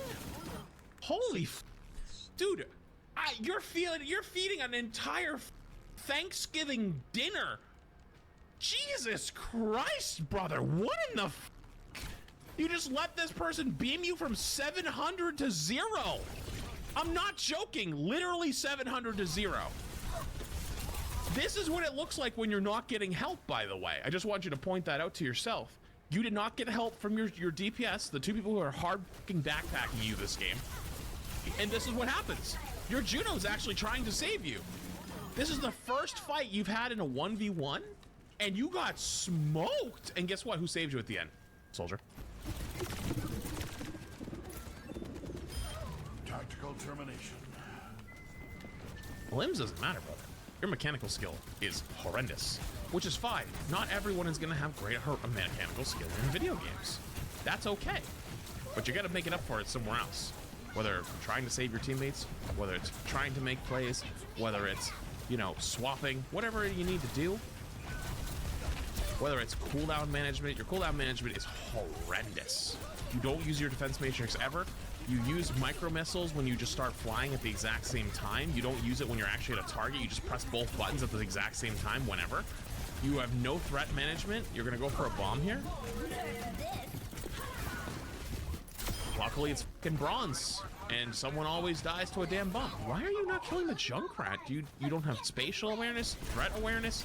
You don't run after. Why are you shooting at the fucking teleporter? The teleporter's not gonna hurt you. Okay, turn around and look for maybe where he teleported to. Why is it like? Well, I guess he must be gone.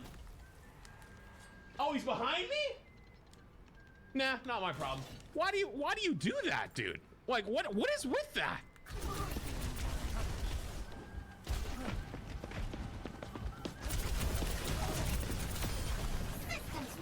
That was your first solo kill. That was actually your first solo kill. That was pretty damn good. Because you finally hit your micro missiles and you actually hit some shots. Granted, their Moira hard fed and walked into you, but again, I'm not going to take that away from you. Damn, Flat's got a low tapper fade. I heard that meme is huge.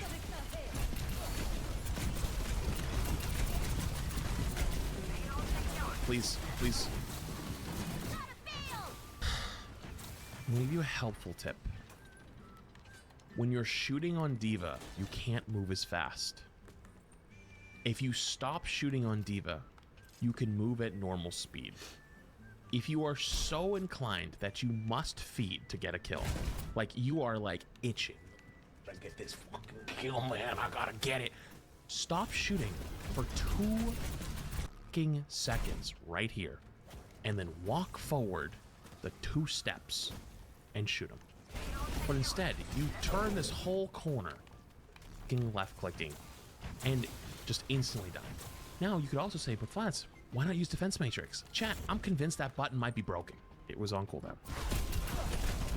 Because they flew in 1 foot and then turned it off again. Like I said, their cooldown usage is horrendous. So I can't even tell them to use cooldowns to do certain things because they don't have them 90% of the time when they need them. And then you walked into the fucking trap. There's no way you watched and put it down in front of you. Like, literally a second before. Not only do you got fucking walnut aim, but you also got peanut brain. Come on, you gotta do better than this.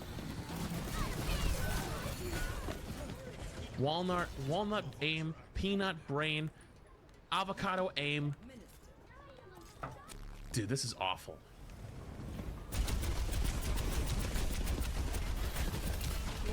Please, I'm bad.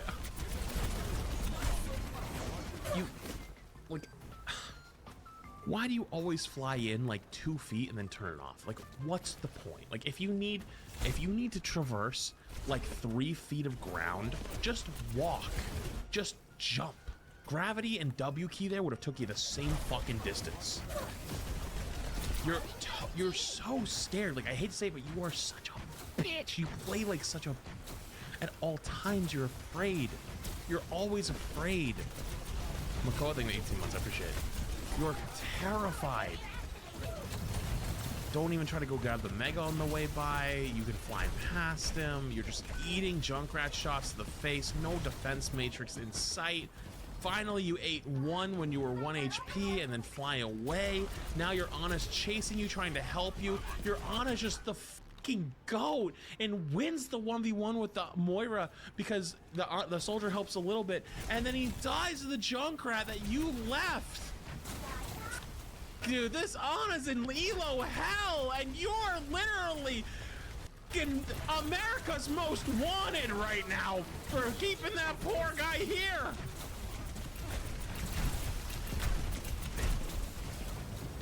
You're a criminal at this point. Got a defense matrix, and you gotta be fucking me, dude. Explain to me this. Their Moira, when this button is pressed, is here. She is on the defender side fucking high ground, and the bomb is borderline at the beginning of second point. And they fucking beeline in, full send, and explode. You cannot tell me that it's not programmed in at this point.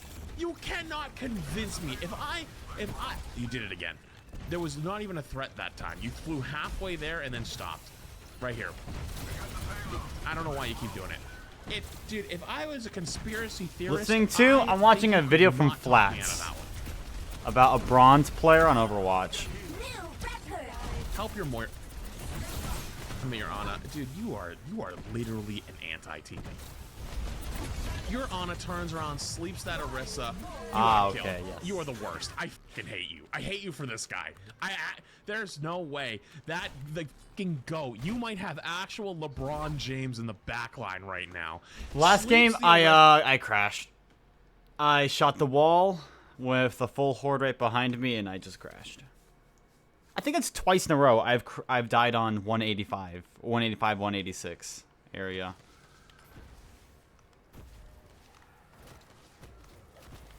Yeah, so playing another game. Another one. First game I did, died at 186. Second game I did, crashed at 185.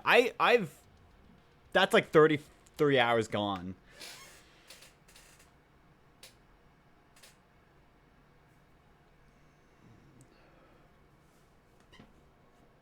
And I only got 20 more minutes to play here, so we'll see how, like, what round I can get to before I gotta go to work. Go to work, come home, then continue playing.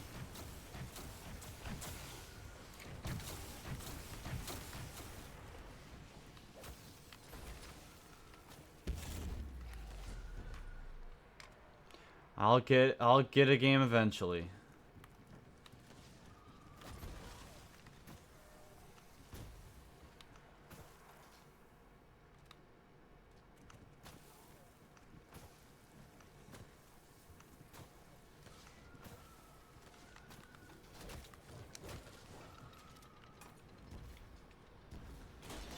Roughly is 185, about 15 and a half. If you play fast, 15 and a half. The very first time I did it, it took me like 17 hours to get there. But once I started using the Helion Salvo, I cut that down by an hour and a half, so it's about 15 hours, maybe 16.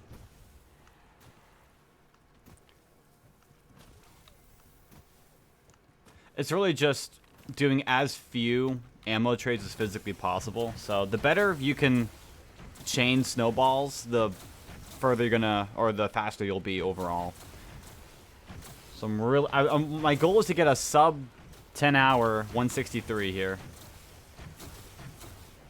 That always tough getting back. Yeah, it's not fun going back to where it was, knowing I've been there 3 times or twice at this point.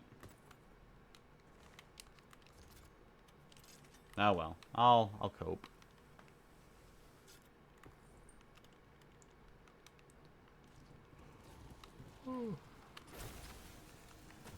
In a perfect world, I would get Ragnaroks every 2 shots. But I can't do that, because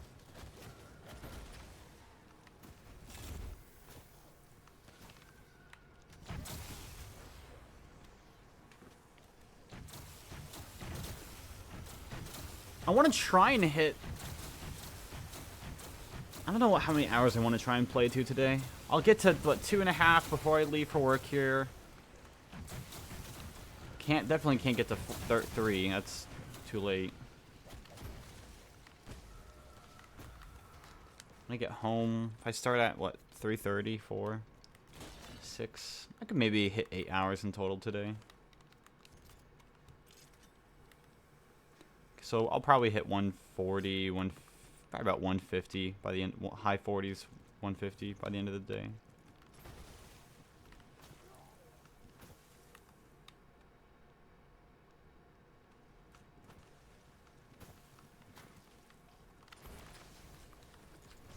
Alright, actually I don't need that.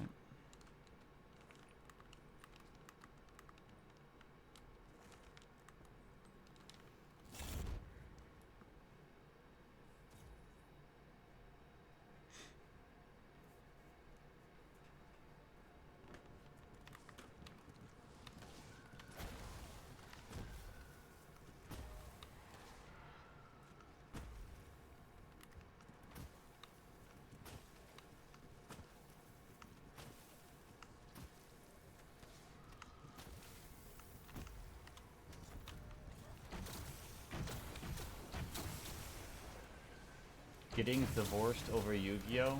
No. A few nights ago on stream, I watched a little bit of a video called I Got Divorced Over Yu-Gi-Oh!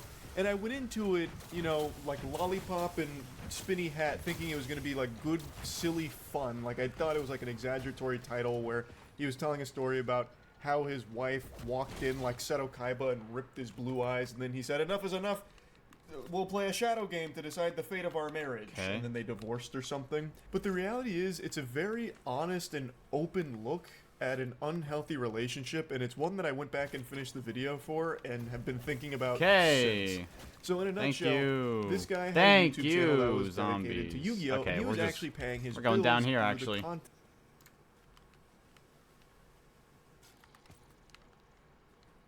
I think it's a nuke up there, so I'm fine, but...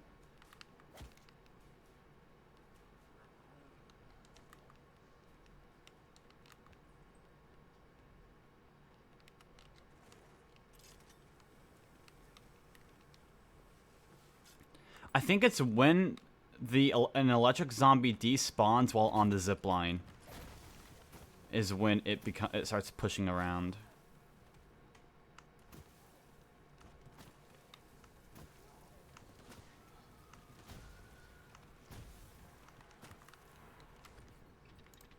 That he was making. So it's not like this was a hobby that was destructive to him. You know, he wasn't going out on the streets and selling his butt for Yu-Gi-Oh! Briefcases of cards.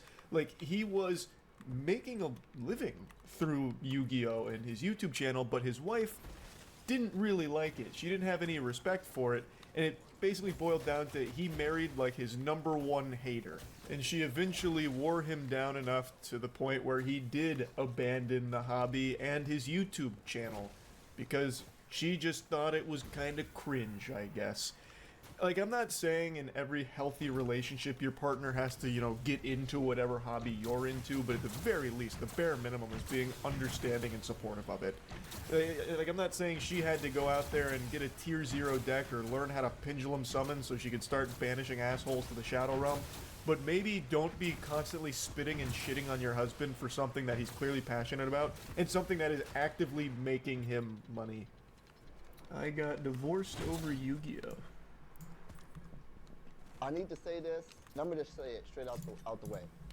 I am no longer married, and I'm divorced. More time for Yu-Gi-Oh! You can grind.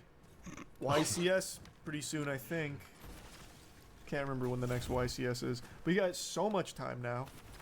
When I met this woman, and I told her about my Yu-Gi-Oh! stuff, she hated it. She didn't like it. She said that, hey, you can do something better with your life. You should go back to school. Alright, I hate that. I hate that too. Man, just let someone have hobbies. Like, who cares? It's not hurting anyone. Not hurting you. It's nerdy. Sure. Who cares? It's a hobby. I bet she had stupid hobbies too. Everyone does. I said, you know what? Maybe she's right. And you know what I did? I sold all my equipment. I sold my YouTube channel. Whoa. Sold all my camera stuff. I'm like, you know what? Maybe it is time to move on. Maybe it's time for me to do something better with my life. Not knowing that at that time, what I had was very special. At that time, something that God, I yeah. chose to do, YouTube, I gave it up because someone said, hey, you know what? Maybe it is time to move on. You got to do something better with your life.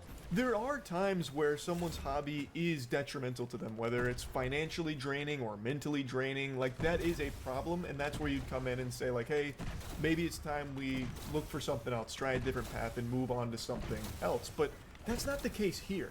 This guy had a channel, and his YouTube and Yu-Gi-Oh hobby were helping sustain him and pay bills.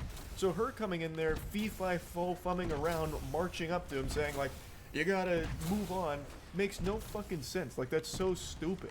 Just basically saying it's time to grow up. You know, this is a children's card game. We don't do this as adults. It's time you be a real man, a real adult, and start doing crypto scams. Like, it's just silly. And she's no longer here. And this problem persists. She told me at that time, hey, you want to meet my mother? You need a car. Because I didn't have a car at the time. I was doing YouTube. I was working from home. I didn't need to drive anywhere. Chasing the dream. Yes, YouTube is what I did for a living. It's how I paid my bills. And I was street performing also. How did I street perform? I just catch the bus 20 minutes down the street, played my horn, went home. I never needed a car. Even though I explained to her, this is what I chose to do. Why did she even come into your life then? It sounds like she didn't respect your hobby. She didn't respect your drive, your passion, or anything. Why the fuck was she even here? Just to completely change you? That's sad. And there's definitely a limit too. Like, if you're obsessed with a hobby and it's actually a detriment on your life, which it doesn't sound like it was for him, then I can understand someone coming in and be like, all right, look, maybe we need to reevaluate this. You know, maybe, you know, collecting fucking, I don't know, jelly beans and putting all your money into antique jelly beans is, you know, taking its toll. Maybe we should look at other things so you can get out of the house. You can start, you know, finding something else. I get it. But it doesn't sound like it was to that point here. This is just sad. I imagine the channel was generating income. He just said he was paying his bills through YouTube and street performing. So he was making money. He was perfectly sustaining himself. At least that's the impression I get. She was probably embarrassed to tell her friends what he does for a living. Well, then don't be with him. If you're embarrassed of your significant other, why are you with them in the first place? That's on you. If you don't respect them, don't be with them. It's bad for both you and the partner. I feel like this probably happens a lot, although I've only seen it happen to one of my friends once, where he got with a girl that just really didn't like anything about him. Well, you know, like, what are you doing there? Why are you choosing to be with this person if the goal is to change everything about them, to turn them into a blank canvas for you to paint on? That this doesn't make sense. Find someone that's more compatible with the things you like at that point. Like in this case, she comes in and she just doesn't like any of it. You're going to flush Yu-Gi-Oh down the shitter. You're gonna go back to school. Honestly, it sounds like a mom that's trying to like discipline their kid. Like, all right, no more Xbox. We're unplugging the Xbox, and you're gonna go to school twice as much now. Somehow, we're gonna find extra school for you to go to. It's just so fucking toxic. This guy was doing just fine. He was providing for himself. I should be able through to his passion, hit 100. through his ambition, his hobbies, but it didn't fit what she thought was acceptable. So she goes in there and tries to force him to do all of it, and unfortunately succeeds where he does abandon his hobbies and his passion for her, for this relationship. And that just shouldn't have been a sacrifice that he was forced to make for the sake of the relationship. He didn't need to tribute summon his hobby in order to get his wife's appreciation for what she believes is an acceptable idea for an adult hobby. It was making money, it was paying his bills, and it's something he loved doing. Why change that? There's really no good argument I can think of for it. Sounds like she just hated Yu-Gi-Oh! She must have been more of a Digimon gal. So, she hated those cards. She literally cried because of those cards. And people say, hey, priorities, man. It's your wife, or, you know, you gotta do what you gotta do. You tell me your wife was crying about Yu-Gi-Oh! Cards. But then I'll be back at that point where I'm giving up things that I like, things that's a part of my life. Can you work today? I actually got to leave here in like to feel 20 happy. minutes, 30 minutes. And I'm trying to get to I 100 real miserable quick. in the process. I love that. I miss that. Why can't she come along with my journey instead of scrutinizing me? And then that's money gone from me. It's not about the money, but that was money gone from me. Yeah, it was just I get great. off at 2. Man, what a disaster. What a shame. Imagine your Yu-Gi-Oh passion being so epic it makes your wife cry. My husband has mastered the shadow games. Damn! Fuck! I'd want nothing more than my partner loving their job, man. I'd cry tears of joy. I imagine that's how it works in most healthy relationships, brother. I feel like it's kind of important to have, like, respect. Kind of. You know what I mean? Like, I feel like that's kind of basic. He triggered her trap card of divorce. Now, another thing I was thinking about when I went back and watched the whole video is that there is a time where a hobby becomes too consuming, where it starts straining the relationship. Like, maybe he was always fiddling around with those Yu-Gi-Oh cards, you know, by candlelight in, like, a dark room and, you know, scratching at his neck for more Yu-Gi-Oh cards and ignoring his wife and letting the relationship start to crumble around him because it's always Yu-Gi-Oh all the time. But I don't think that was the case here. And you'll see why I think that in a moment, the more he explains about how it got to that point. And it's not all about Yu-Gi-Oh! He does talk about how a big part of his life has always been music and street performing, and even that wasn't acceptable to her or her parents, really. I met the 2 more full parents. They rounds. asked me, hey, what do you do for a living? I had to tell them I am a musician. I couldn't tell them I was a street musician. I am a musician. Then they said, hey, you have a degree? I said, I don't have a degree. My ex-wife parents did not speak to me for 2 years and told her not to marry me because I don't have a degree. That's fucking brutal, and to Yeah. me, it blows my little noodle because Healthy this guy relationships was are doing apparently difficult. so fine Question mark? on his own. He was paying all of his bills. He was living just fine with the money he was making through Yu-Gi-Oh! YouTube content and street performing music. And he'll talk about it in a moment, he was making enough money where he could provide for both himself and his wife through those passions. Yet they wanted him to just burn it all to the ground, fucking salt the earth so he could restart with what they think is acceptable, which was going back to school to get a degree and getting a 9-to-5 job. Both things that he did do. Well, he got the 9-to-5 job and attempted school, but school wasn't working out super well for him. But he did everything for that relationship to try and make her happy and be like an acceptable partner in his ex-wife's parents' eyes. So I give up this YouTube thing. I give up my entrepreneurial thing. I try to do something that's not innately a part of my strengths at all because I'm thinking I'm in love to do something for somebody to prove something. So when we got married and we moved out to Baltimore to somewhere else I didn't want to be, she said, hey, how come you're not paying the bills? And I was like, what? I have a job. I have a 9-to-5 job. I don't make enough from this 9-to-5 job to pay all these bills. Before then, I could street performing in YouTube. I made enough money off of that to pay the bills. Now I'm working 9-to-5 all day long, and that's not a complaint because there are people who do that. But I had something that most people wish they had. He's right. He had the dream job. He literally had the wet dream most people wish they had, which is their hobby, their passion, being able to sustain them. So they don't have to do something that makes them miserable just to survive. And he says, like, he gave all of that up for her and this relationship and that new shiny 9-to-5 that he got, all to please his wife because she believed that that was the only real way to grow up and, you know, move on from Yu-Gi-Oh! And street performing music. Well, that 9-to-5 couldn't pay the bills for both of them. And that's the unfortunate reality of where America is right now. I've talked about this a lot. The normal salary you make at like a 9-to-5, you can't fucking live off of that in like a 2-person household. That just, it's impossible. Things are way too expensive, especially in certain locations, it's just not happening. It's an absolute shame. It's a fucking crime. I'm not going to just rant about that. I've done that plenty on stream. He had a job that could do that. Like, he had a job people kill over. And she just didn't like it. Found it cringe, I guess. Wasn't proud of his hobby and that job that was making him money.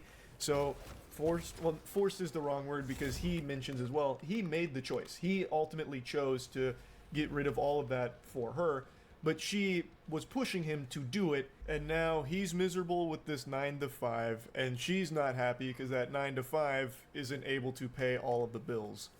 She says, hey, you need to find a hobby. I'm like, oh, let me play Yu-Gi-Oh again. So, last December, last year, I start my channel up again. I buy my channel back from Java. Like, oh, she gave me the okay to go into a hobby. You know what she said? You're spending too much time playing those cards. She said, why are you into those cards so much? I said, hey, I need to make a video about something. After selling everything and starting over, he does eventually get back into Yu-Gi-Oh! To a certain extent, where he picks up the hobby again, but his wife still just hates that the hobby he picked up was Yu-Gi-Oh! And YouTube. So he goes on to say how she just really didn't like it. That's when he gets into saying how she would like actually cry over Yu-Gi-Oh!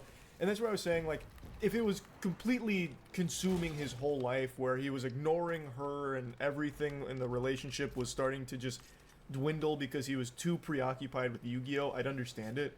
But from what I'm seeing and like going back to his channel, it doesn't seem like that was really the case. He was talking about how since he'd been away from the game for an extended period of time, he needed to relearn it. He needed to catch up on all the new things with Yu-Gi-Oh! So he could make content around it. So he'd be able to be knowledgeable on it, which is perfectly understandable, I'd say.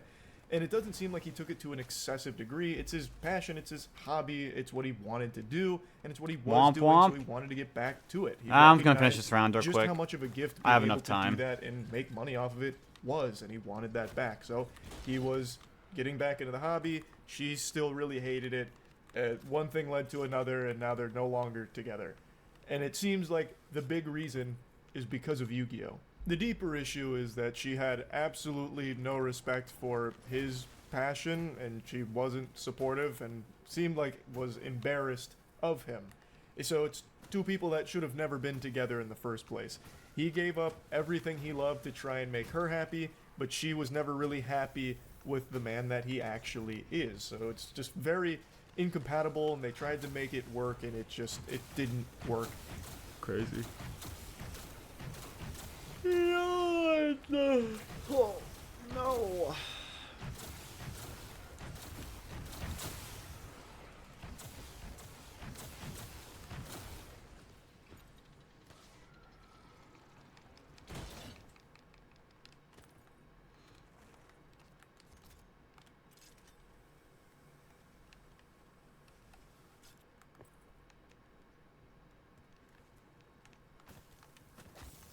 Okay. Okay.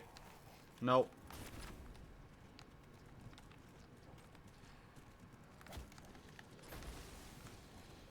Oh, look at that jump right there. Crazy, am I right?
This is kind of a slow 100.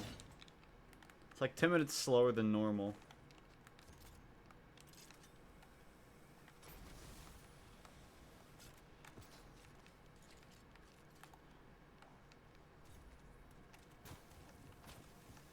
chained. Lol.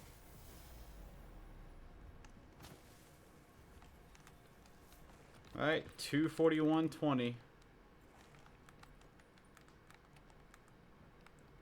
curious. There's no way. Imagine you can grab snowballs through the floor.